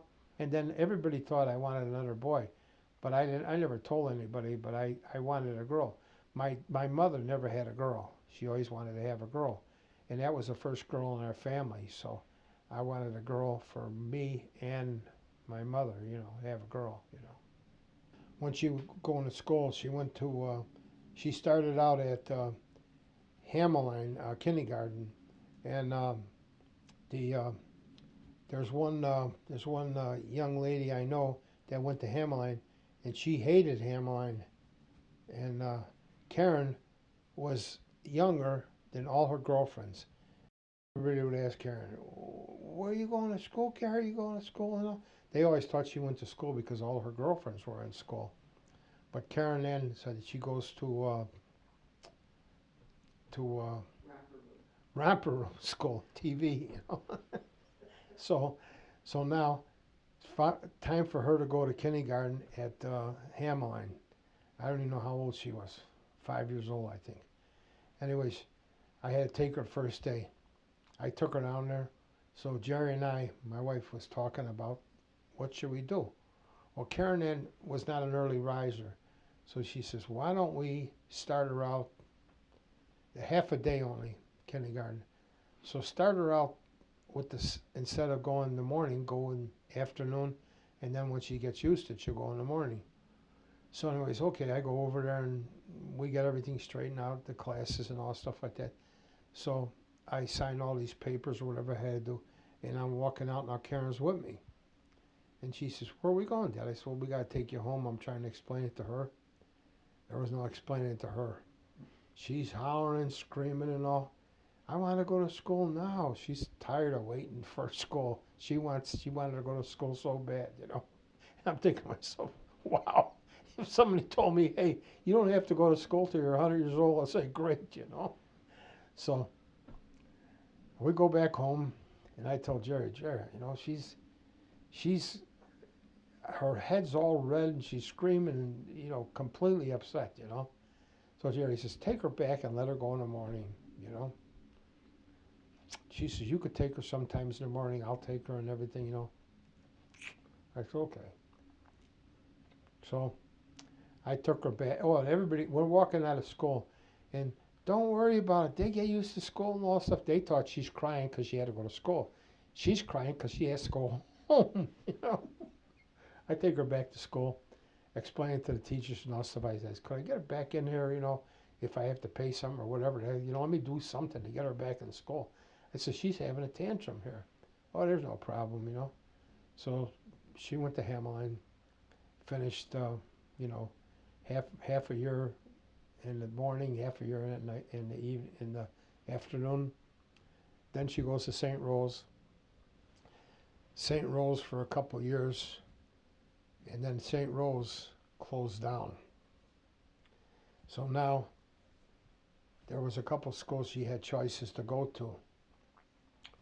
We had to go to we wanted to go to a Catholic school, so St. Joseph's she would have had to cross Loomis, which was a pretty busy street, and she would have had to cross Ashland. So if she went by herself or if Michael went later on, you know, so we were kind of scared there, okay. But St. Augustine's, all she would have had to cross Loomis, and she goes, if there's a crossing guard somewhere, she crosses, well, then it's okay. So somehow we figured, okay, let her go, Michael and her go to St. Augustine's. So she went to St. Augustine's, and both of them went to St. Augustine's, and then we moved. So she already went to 2 schools, and then she's going to St. Augustine's 3, and then we moved when she was going into 8th grade. And then when we moved out there, the only school that was over there available to us was St. Pat's. So we went to St. Pat's, and St. Pat says, we got a full complement of kids in the 8th grade, you know. We ain't got any room for her, you know. So I guess Jerry took her there. So I go back over and I say, gee whiz, you know, what do you want me to do? Send her to a public school? She went to a Catholic school all her life. She's going to go to a Catholic high school and everything like that. So I don't know what teacher it was or a principal or something. Finally said, you know what? I could see your point. You got a couple good points, but we'll squeeze her in here somehow. So she finished at St. Pat's and Hickory Hills, and she got to meet a couple girlfriends that she's still friends with, and I questioned her what school she liked the best. She liked St. Pat's the best because I guess she was more relaxed with school, and coming out of 3 other schools, you know. And she said that what they do is they start out in the mornings. It was more laughing, hollering, screaming, and helping everybody out with their homework and whatever. They were a week on it. Kids would get together, little projects and all, and then all of a sudden, after lunch, everything would stop, and they have to get down to nitty gritty, and they would start studying like they should for everything else. And she explained it better than I'm explaining it, but she liked it the best, St. Pat's. Opposed to my granddaughter Natalie, they didn't have a lot of stuff. There wasn't things to do, you know, like singing and dancing and playing the piano and things like that. But they did stuff on their own. You could see they had a lot of talent. They were smart. You know, and I always thought to myself that at their age, in grammar school they were almost smarter than I was when I was in high school. Not that, you know, I was good in math. I was good in a lot of subjects, mechanical drawing and things, but they had a fuller obligation or education than I did, I think, you know. But they might have been more interested in school when they were in school than I was. I wasn't a good student till I got to be about till I was working, and then you had to try to be better to learn things, you know. He got to be 12 years old. He wanted to play ball. Now him and I, we played ball quite a bit. I took a rubber ball against the wall. I did a lot with my brother, and I throw him the rubber ball. He got to be a pretty good hitter. And anyways, he's 12 years old, and I guess he's hanging around with kids in school. He said, "Dad, I like to play little leagues, you know." So I don't know why he never wanted to play little leagues. He probably heard stories about goofy coaches hollering at him and everything, you know, which was true. I mean, not him, but you know, other kids probably. So now, okay, and they had the not tryouts, but they wanted you to come in, the parents to come in. They had the thing at Cornell Park. Now the guys at Cornell Park there were sitting there. There was officers in the league, and umpires are sitting there. So I'm in there, and I come in there and sign them up and everything. Well, now 12-year-olds, I mean, most of the 12-year-olds came up from 9, 10. They were 9. They started at 9 or 10 or whatever, but they've been in the league, you know, 3 years or 4 years, starting on their 4th year. But it's kind of hard to get in the 12-year-olds because they got so many kids on a team and so many teams in the league, and that's it. So now the openings weren't there for a 12-year-old. So the guy said, "We only got a couple openings, and one of them is filled or so. But now we'll take you if..." One guy I knew, I went to school with, in fact, high school.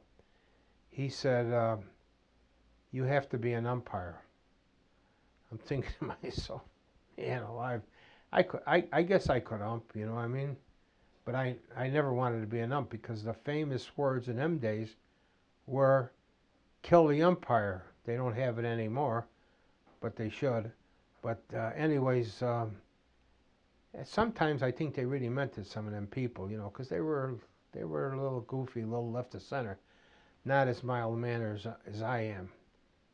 So, well, I didn't want to be an umpire, but if I had to be an umpire for him to play, I says okay. So I'm moving along in the line there, and the guy says, "Okay," another guy, and he got to be a good friend of mine, Bob Grzybalski, and he was the president of the league. He says, "Okay, we'll get your son in when he's 12 years old, but you have to be a coach." I'm thinking to myself, well, I already submitted to being an umpire. He says, "Forget about being the umpire." He says, he's a head umpire in charge of the umpires, but I'm in charge of the league, which means the kids, the coaches, everybody else, and the umpires. So you're going to be a coach. I says, okay. I'm thinking, I'm going to be a coach, you know, and I talk to guys at work. So I figured, okay, I'll be a coach. There'll be a manager there and everything like that. I'll be helping out, right? Wrong. I finally get over there to take the team. I'm the manager, okay? Is there any coaches with me? Nobody. I'm by myself, okay? And I find out the team they gave me, the Indians, were in last place for the last, they like the Cubs, the last 100 years or so. So anyways, first thing we do is I get Michael, and we went to see, I get the list of kids. We went to their house to introduce myself to the parents and the kids to see what kind of kids do I have. I don't even know what, you know, who's going to play what. So we go to their houses and find out that every kid over there is a shortstop, you know. Hey, the guy's 5 foot tall, 250 pounds, he's a shortstop. I don't think so, you know. So anyways, now I come back, I'm confused as ever because what am I going to do with these guys, you know, because I know none of these guys are shortstops. I mean, there's probably a shortstop there somewhere, but who he is, I don't know. So finally I got to talk to some parents that had part of the team or whatever, and they kind of clued me in, you know. and other coaches, telling me about which guy's better and stuff like that. Okay. Well, we started pretty good, and we didn't start good. We started and we lost a lot of games. The reason being was these kids, they never thought they could win a game. So to build their confidence was the hardest thing. To tell them that you put your pants on the same way as these guys do. You know what I mean? You could beat them, or give them a good game. Forget about winning the game, but get a good game and stay in there. But it worked out pretty good, and we didn't take first place because we lost too many games at first, and then we came and if one team, the two teams that were tied for first and second, if one team that should have won the game, we would have been tied for one of them teams that had to go in the playoffs. I'm pretty sure we would have beat that team if we were in the playoffs. But needless to say, I don't know if they lost intentionally, but they lost, and those other two teams went into playoffs. But then later on, we went after 12 years old. We went into that was his last year in Little Leagues, his only year in last year. Michael, he did real good, and we went into boys baseball. Was 13, 14, and 15, and then when we went in there, I took two guys from. We played in the back of the yards, which is 47 and Damon. There was a big open field there, and they had three baseball fields. So we went to play at the Town of Lake, which is 50th and Oakley, and they had two fields there, a small field for the little guys, and then they had Pee Wee baseball, Little League baseball, and then up there they had the boys baseball, 13, 14, 15. So when we went up there, we won 3 years in a row. We were the champs 3 years in a row. But it was a good time. I don't want to die on that subject, but Karen and I we play tennis. And she got to be a pretty good tennis player. And I'm thinking to myself, well, I never wanted to, like, I play him a good game, but I didn't want to beat him. And then after a while, when they start getting older, you wonder yourself, I don't know if I'm letting them win, or if they're beating me, normally, you know what I mean? But I think after a while you start realizing, yeah, they could probably beat you. But when she got to high school, they didn't have a tennis team. Well, girls at that time were limited as far as sports goes, but they had a football team, so she played football.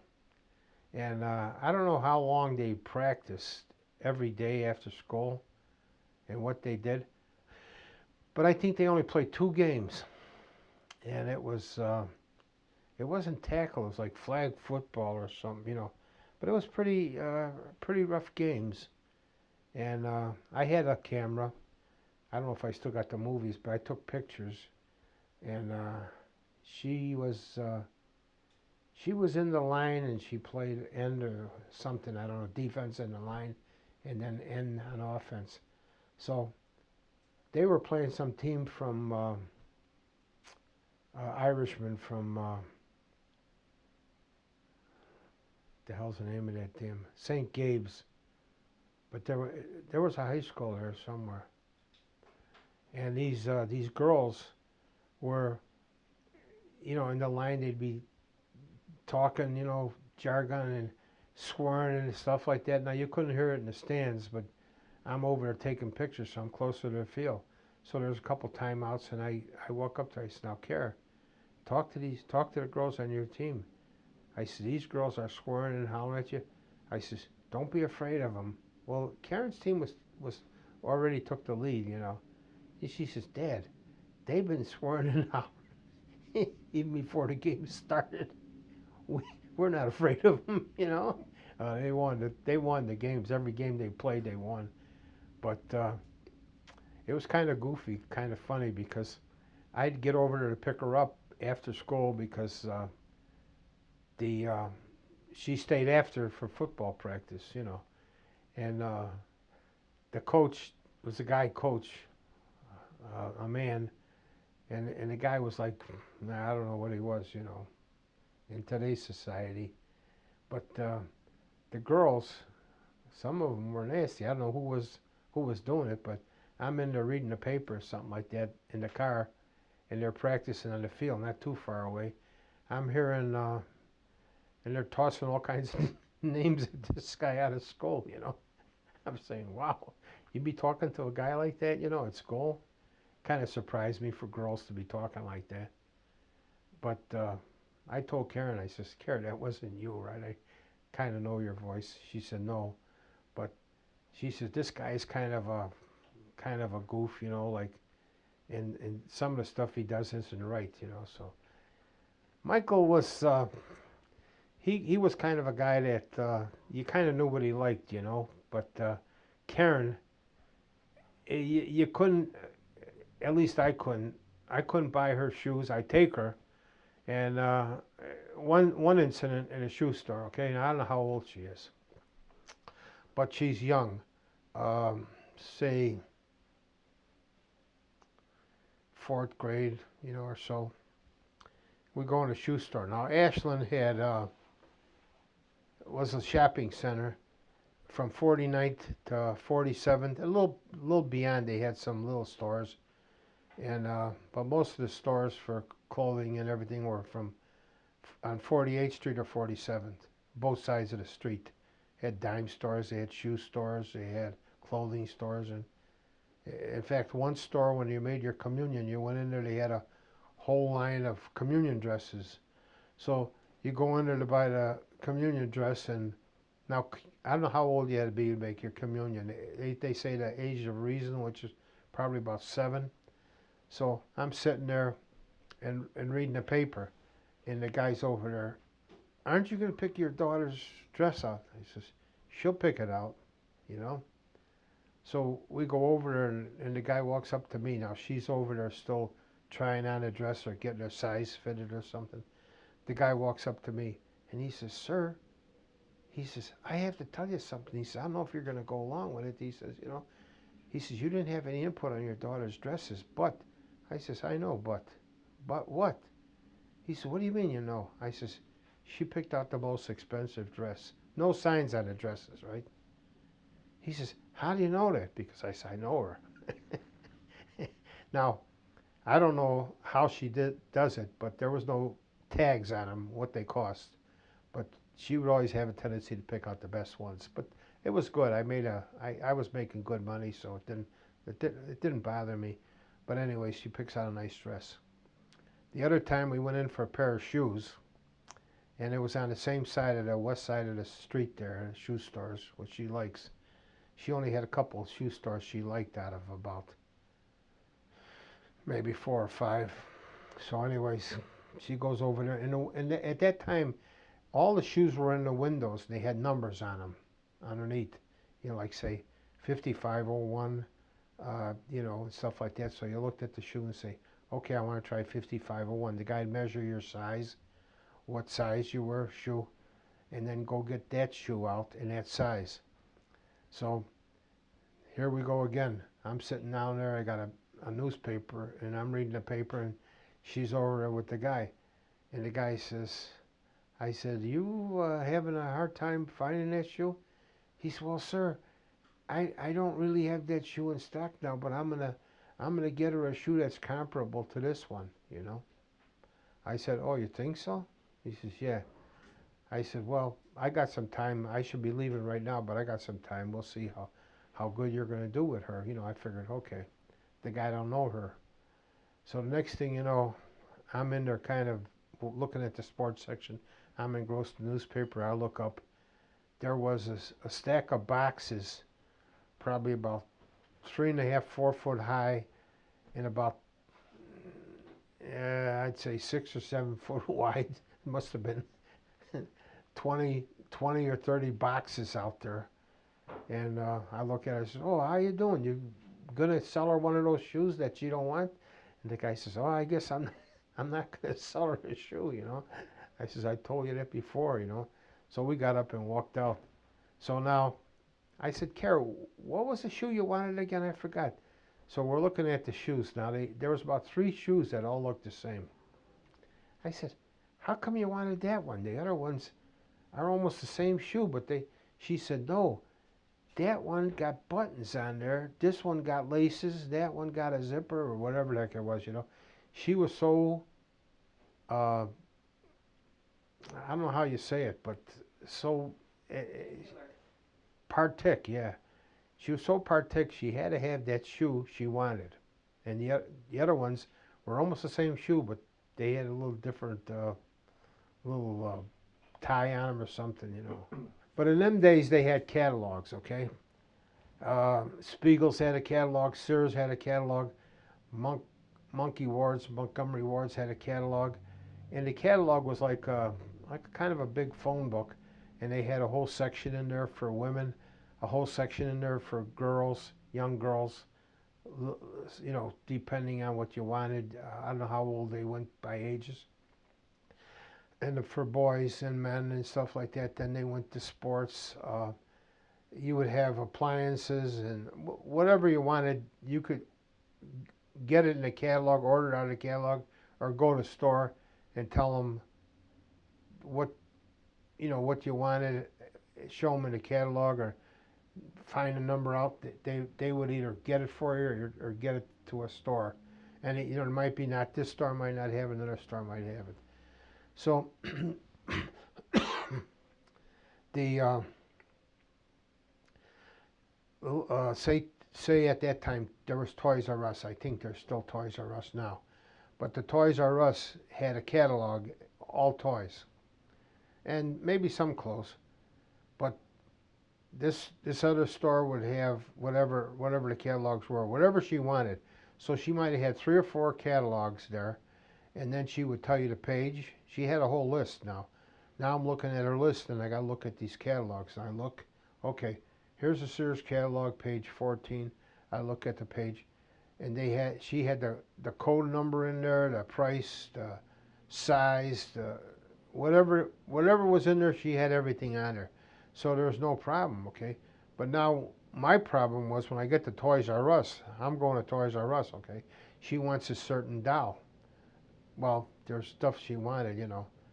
So after I got finished picking out for her, I had a shopping cart and a half with her stuff. According to her, she probably never got none for Christmas that she wanted, you know.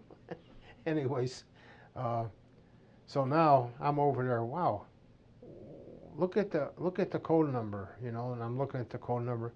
I'm starting to get punchy. The store's crowded like hell, you know.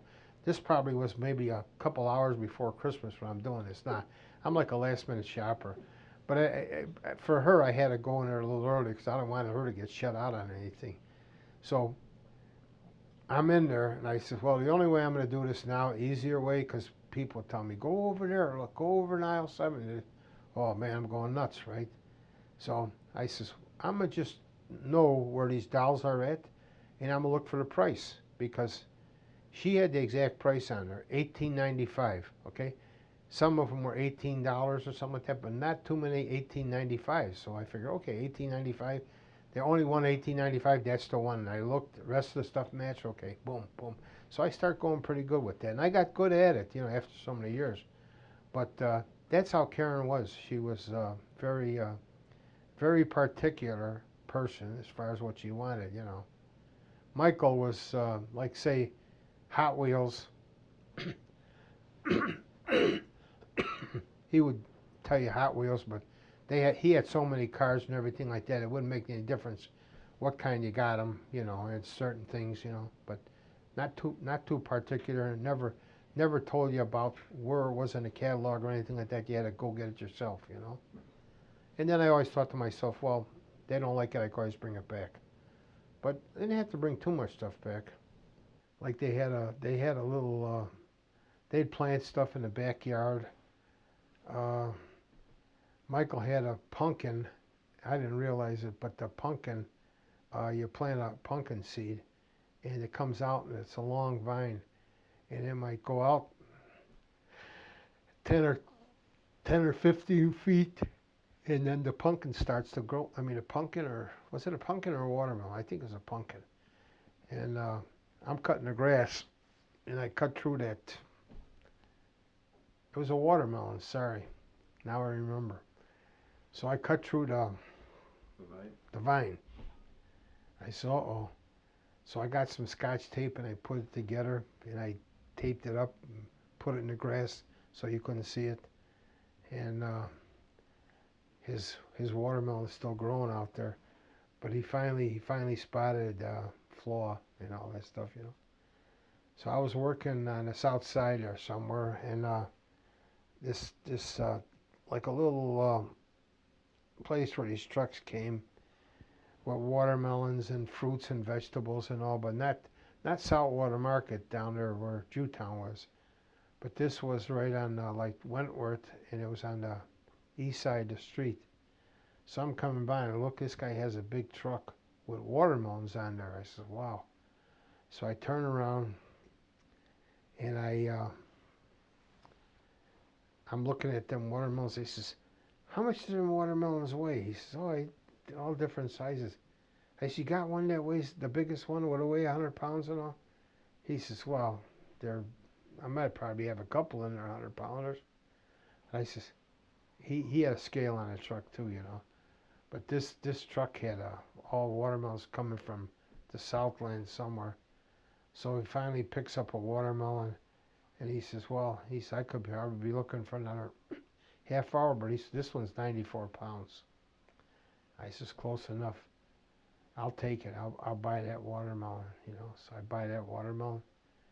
I go home, leave the watermelon in the car, and at night these guys are going to bed or whatever. I get out there, and I took his watermelon, which wasn't going to grow anymore, but it was small like a softball, and I put the big watermelon on the end of that thing, and kind of made a little impression in there, and put the scotch tape where you couldn't see it around like that, and stuffed it in there, you know, so it looked like it was growing.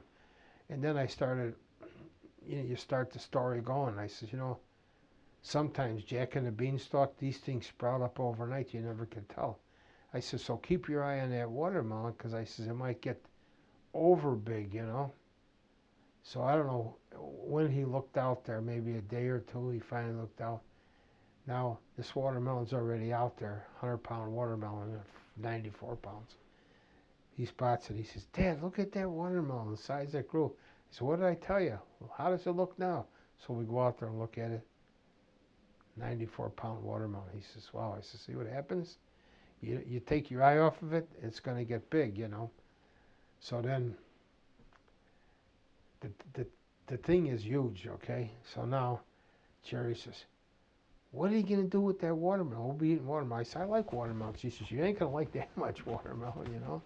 So I don't know if the kids really liked watermelon. They did eat it, but not like I liked it. So anyways, she said, what if I give you a tub, and we'll put some ice in the bottom, and you take it out to for the baseball team, and they could eat the watermelon after the game. I said, okay, it's a good idea. So we did that, got rid of it, you know. But what we do is we had the Christmas tree up and all the Bethlehem underneath the Christmas tree and decorations and all. We decorated the tree and everything like that. So the kids would have their own little decorations on their special ornaments. And Karen was better at that. She was better at picking out trees. In fact, one time, Jerry and I went to get a Christmas tree, and we came back, and Karen, I think we were living out here in Payless already, so she had to be somewhere in 8th grade, you know. And she looks at the Christmas tree. She's, we're gonna have that Charlie Brown Christmas tree, you know. Thing had a couple twigs on it, you know, and all. And I don't know why we got that tree, but maybe the place we went didn't have too many trees.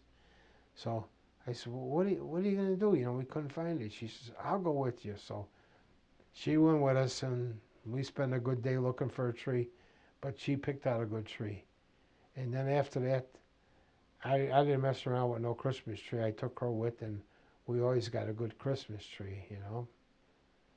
I think one time she still thinks about this, and I'm sitting there in the kitchen, I don't know if I'm eating a sandwich or whatever, and the refrigerator's right in back of me. So she brings in a cat with about 10 hairs on its head. It looked like a scrawny little cat, skinny bone bag. And I said, Carrie, that cat, something's wrong with that cat. Or no, I like that cat. And I was like, okay. So we always had a dog, you know. I don't know which dog it was at that time. So I said, they're not going to get along or whatever. But it worked out all right for a while. I don't even know what happened to the cat. So she's coming in there, and I see her, or I hear her coming up the stairs in the front and opening the door and everything. So I take the cat. The cat was on the floor of the table. So I take the cat, grab the cat, open the refrigerator door behind me, and put her in the refrigerator, right? And Karen comes in. Where's Scrawny at, or whatever her name was? I said, I don't know, but could you get me a little more milk out of the refrigerator? Karen opens the door. The cat's in there. Oh man, well, how long was the cat in the refrigerator? How do I know? The cat walked in there, you know, got in there somehow, and you know. So to this day, she thinks I had that cat in there for 2 or 3 days, you know. But that's what happened. So she, I guess she went to the doctor a couple times. I don't know if she had a cough or something. Yeah, at the end there, she started coughing a little more, you know. But okay, you got a cold or something like that, right? So she goes to the doctor, and then she had to come back to the doctor a couple times. So one day, the phone rings. I pick up the phone. I don't even today. I don't like a phone ringing. I pick up the phone. Yeah, hello. And he says, I want to talk to Geraldine Chrisick. I says, okay, who's this? He says, never mind who this is. I want to talk to the guy's getting a little hyper, you know. I says, hey, wait a while. I'm not even going to tell you who the hell I am. But if you don't tell me who the hell you are, you ain't talking to nobody, right? He says, I'm Dr. So-and-so. I don't even know who the guy is. I didn't know, what doctor she's going to, you know. So I says, okay. He says, I want to talk to her now, please. Now he's getting a little polite, you know. So I give her the phone. I call her, get her the phone. So she says, okay. Now, at that time, it was a Saturday, and we were going to go shopping for food. A lot of times I would go with Karen, but a lot of times Jerry'd want to go. She go get the food and go get a few things, items or something else besides it. So that's fine. So okay, she says I gotta go to the hospital. They want to do some tests and X-ray and everything. I says okay, we'll go shopping. Excuse me. We'll go to the hospital after that. No, he wants me down there right now. Not even. Not. I'm still not thinking. Okay, it's an emergency or something's wrong, right? So we go to the hospital, Payless Hospital over here, and I think it's Chicago Heights or somewhere. And they're doing some tests on her and everything. And I'm waiting and waiting. Actually, in the hospital, you're waiting. And the guy comes out. The doctor comes out and says, "Well, she's got a lung that collapsed." Now, you couldn't tell nothing with her. She's still working, doing everything, but she had that cough, The lung collapsed, and there's water in the bottom of the lung, a touch of pneumonia and all that stuff, all this goofy stuff. But water got in one lung or something, and the lung collapsed somehow. So, okay, they're going to do something with that lung, whatever the hell they did, I don't know. But what happened is over the period of time, I guess, the the cancer cells set in there, and it was a matter of time. They finally had to make a determination to remove that lung, Now her dad only had one lung for 27 years, so I didn't think there was too much wrong with removing a lung because of that fact, And I don't know how old she was. 50 something years old at that time. I think she died when she was 54. So it didn't seem like it was. Well, at that time we didn't know they're going to remove a lung, you know. So okay, we're going to go this, and we're going to go there, and they're going to. What hospital does she want to go to? So we were at Payless, and then I'm talking to people and everything like that, and the guy's saying, well, go to this hospital, or this hospital, you know, the best ones. And somehow we got situated on St. Luke's. We took care of the elevators there. But that wasn't the determining factor, but the place is huge, and it was you would think that that hospital could do more for you than a regular normal hospital, because it kept getting bigger and bigger, you know. So we went there, and they started her out on chemo and radiation. I didn't know that. I didn't think radiation was good for you. I didn't know what the hell chemo was. But in my opinion, both of them will kill you, you know. So I think the reason they help people out is because the chemo destroys, and the radiation will destroy almost everything, good, bad, or indifferent. And then if you're young enough, you regrow all your cells and everything, and you're cured, you know.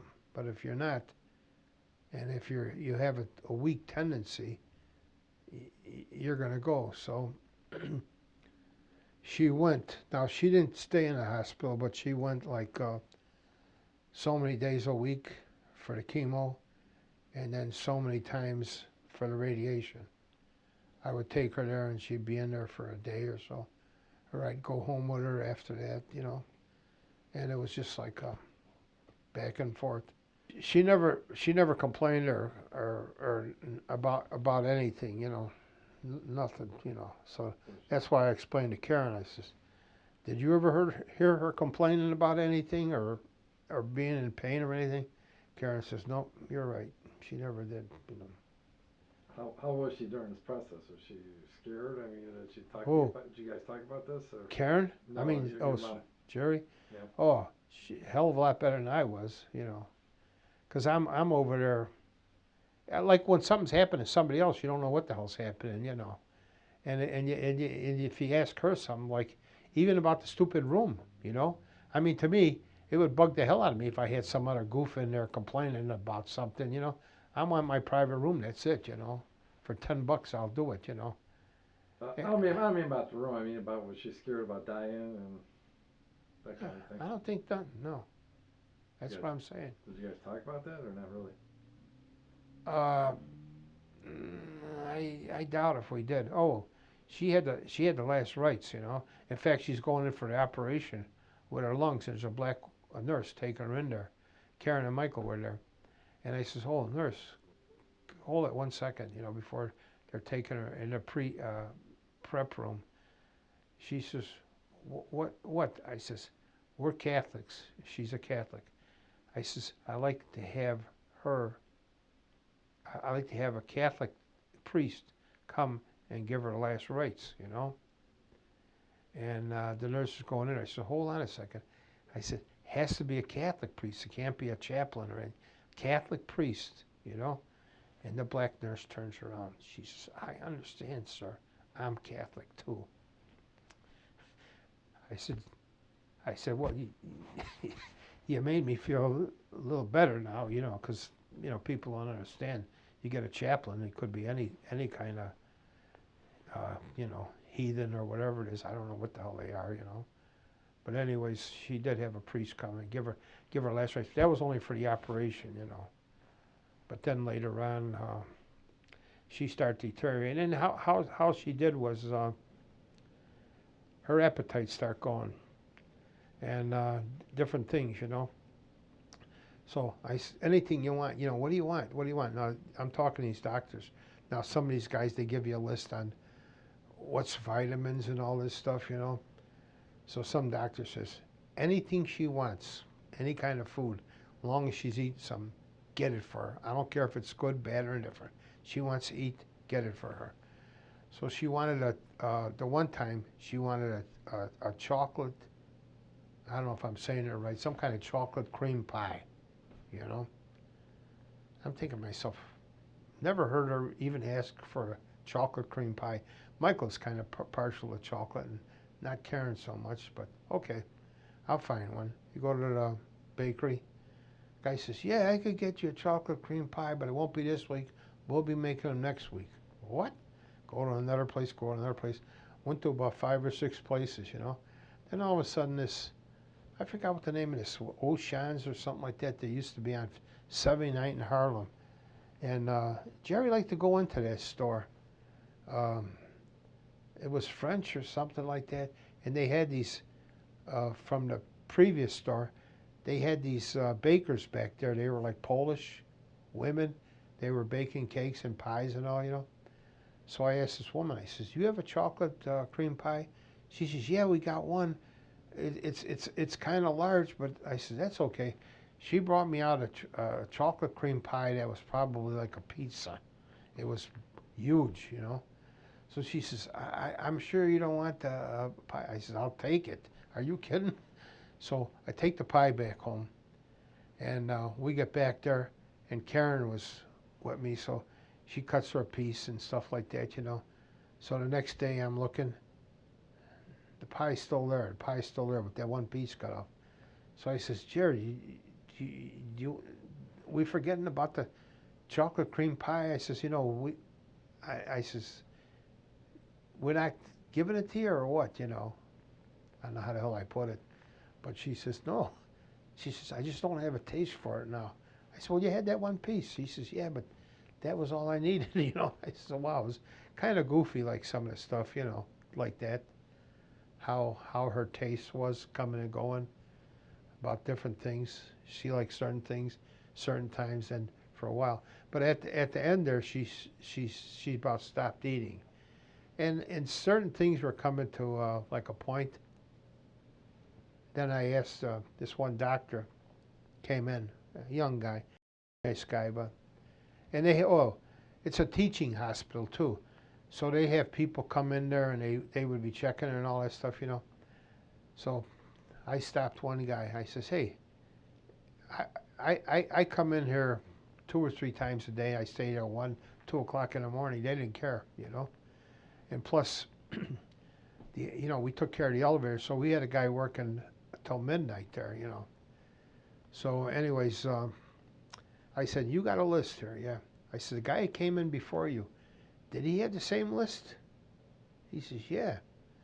I says, "Instead of bothering her, why don't you just get a copy of that list, leave it with me, and when the guy comes in there, I'll show him the list and he can write it down, so we don't have to bug the hell out of her." You know what I mean? Mhm. It's going to be the same thing. So the guy kind of looked at me like, I don't know if his mind was saying I never thought of that or whatever the hell it is, you know. But I come out with some goofy stuff sometimes, you know. The guy says, "Yeah, okay, I guess I could do that, you know. Or we could do that, you know." So he says, "A teaching hospital." I said, "Okay, you could teach the people how the hell to read the list from before them, you know, and they could copy down the same thing." It's because she's going through a lot of turbulation here and all this stuff. I didn't even know, how bad she was at that time or not, you know. So finally, at the end there, I asked the guy, I don't know where I start making my determinations on why, but I asked the guy, I says, "Could you give me the hard answers, and I'm going to ask you a question. What, what do you think? How long has she got, or whatever it is? I don't know if I'm saying it right, you know." But he says, "Probably 2 or 3 weeks, and that's it, you know." So, kind of hard for me to take, you know. But I didn't want to be feeling like I'm in the dumps if she sees me, because then, maybe she would know something's wrong, you know.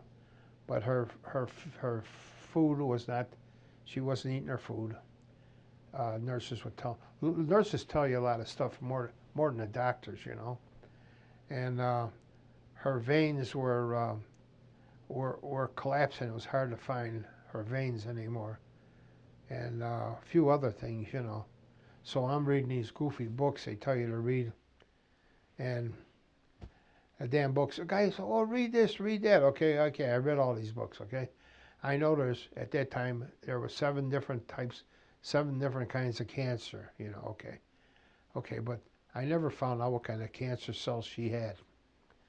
Uh, and this and that. You know, you ask a question, you don't. Okay, read all these books, but don't expect answers. You know, when you ask the questions. The morning she died, it was early in the morning, and I left there about 1:30, 2 o'clock in the morning, and I'm I'm going home, and I get home, and the phone rings, and they said, "Could you get back here, Mr. Krissick? Your wife is not doing so good. This might be the final ending, you know." So I turned around and went back there, and it was I think 4:30 in the morning. She died, and I called Karen and Michael, and they came out. Well, I called them before I knew that I was going back there. So I got over there. They got over there. She was already dead. So the the the nurse, you know, kind of filled me in on what happened and all. You know, okay. So Karen and Michael came, and we talked about this. And well, what do you think we got to do? So I says, well, there's a couple of funeral directors.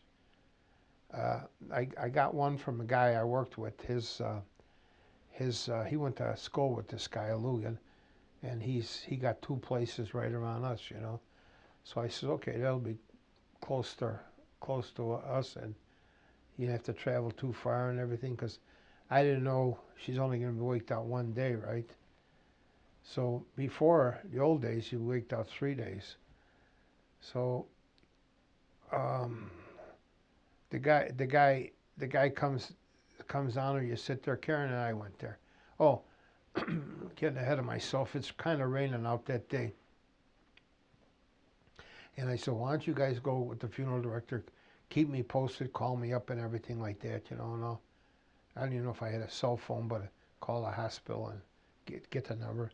So they went back there, and I don't know if they went to 1 or 2 guys, but they went to the guy that we talked about, you know, the Lugan. And the nurse is telling me, well, you're going to have to leave. I says, I'm not going to leave until she leaves.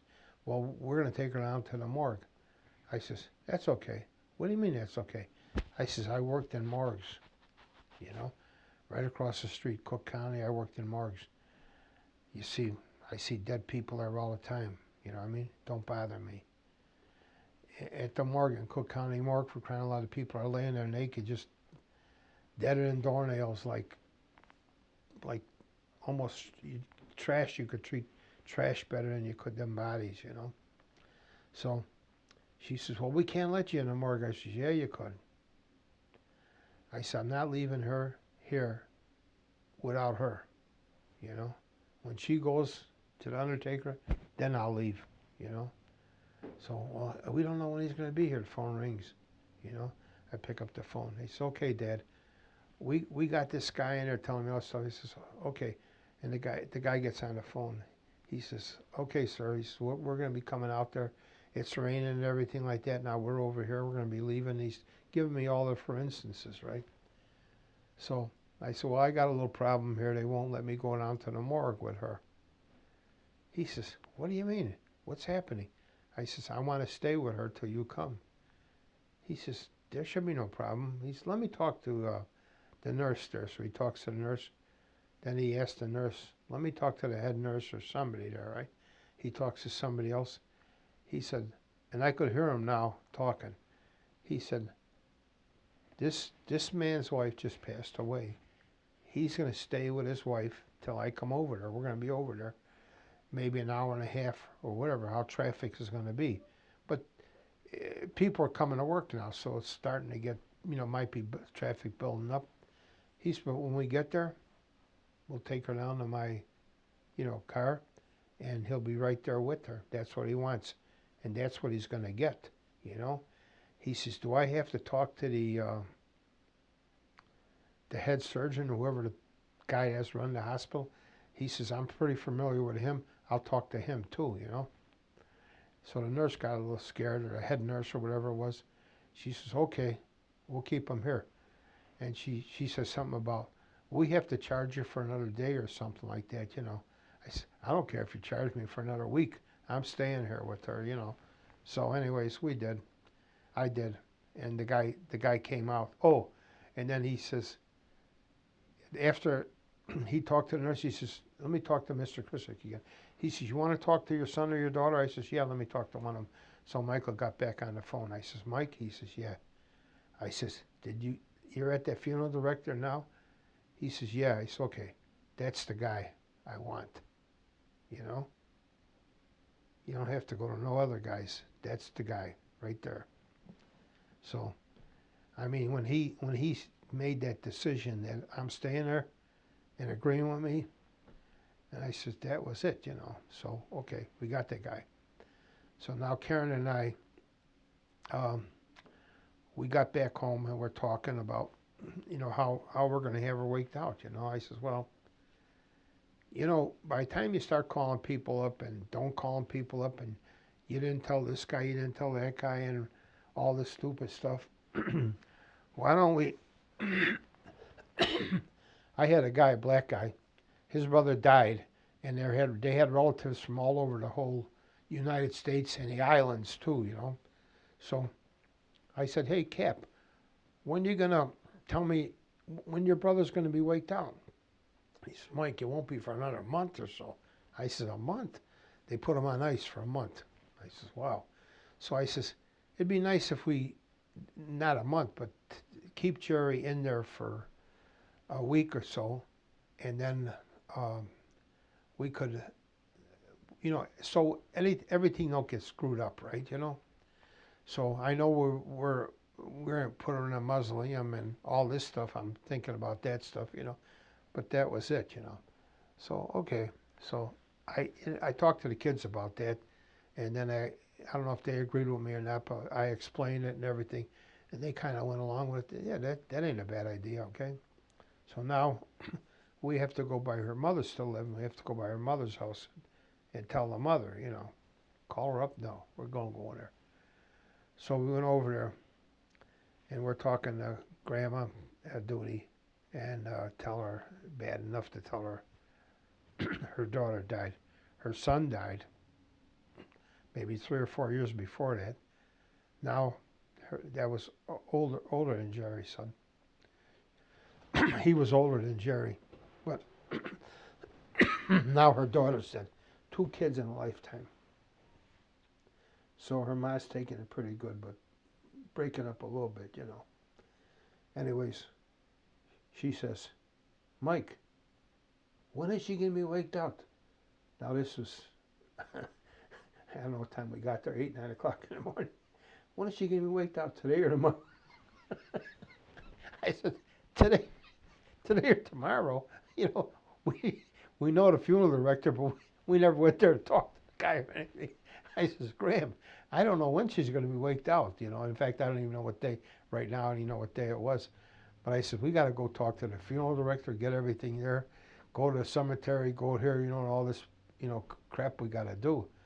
So she says, okay, but wouldn't it be better, the sooner the better? You know, I'm thinking to myself, there goes my 2-week hiatus, you know, forget about the 2 weeks, we got to get her in there as soon as we could, you know, for Grandma's sake, you know. That's how you know, the old way was, they want to get you into the ground as fast as possible, I guess, you know. So anyways, okay, Graham, I'll call you up and I'll tell you when, why, and how, where, and everything, give you all the information. So Karen and I go to the funeral director, and the guy has like a Chinese menu list, and this guy was, you know, they say you never like the guy that buries your mom or your dad or your wife. I don't know, but this guy was good. So he comes over there and he says, okay. he says, you know what? He says, what if we do this? I'll have your daughter go in the back and pick out the caskets, you know? And you and I go with my assistant, pick out the casket. It'll take a while, and you and I will go over the list here. I said, okay. So he's going over. He says, how many people you think are going to, he asked me a couple questions, okay. Oh, he says, you only need one hearse, but you don't need a family car or this or that or anything like that. He says, I forgot how much it is, but he says, you don't need that, right? I says, oh no. Okay, boom, boom, boom, boom, boom. He went down that whole list in about 15, 20 minutes. There might have been maybe 40, 50 items on there. You know, he went wham, you know. We finished that off, you know. And then a couple things, well, you don't want that. I said, well, maybe I do. You know, let's see what happens. Okay.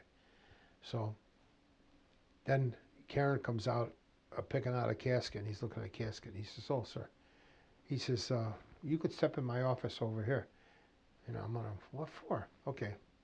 So we go over there in the next office. He says, I don't want to say anything in front of your daughter, but she probably picked out the most expensive casket, you know? I says, you didn't have to tell me that. He says, why? I said, I know my daughter, you know? and he says, it's a wooden one, you know? I says, well, why is that? He says, the only one that's more expensive is the bronze one. You know, it's made out of bronze, you know? And he says it's I forgot what he said, some of the stuff that was not good about the bronze, but the weight or something, like, you know, if she's going to be in a mausoleum, you know. So I says, yeah, well, I says, the wooden one was nice. Just, could I take a look at it, you know? And he says, yeah, but he says, you know, he says, you don't even care how much it costs. I said, no. And I forgot, I even forgot what the thing was, but we went in there, and I said, which one do you pick out, Karen? Karen shows me that one. It had the Last Supper chisel on the side of the thing, like the whole, all the apostles and Jesus, and the Blessed Mother with the Last Supper. It was beautiful. I says, good. A nice choice, Karen, you know. So we left, and everything the guy did, everything he told us happened. We took her in there to the mausoleum. We couldn't get inside the big one where my mom and dad are at because they didn't have any more room at the place, and we had to put her outside in the mausoleum, you know, where she's at now. And that was about it, you know.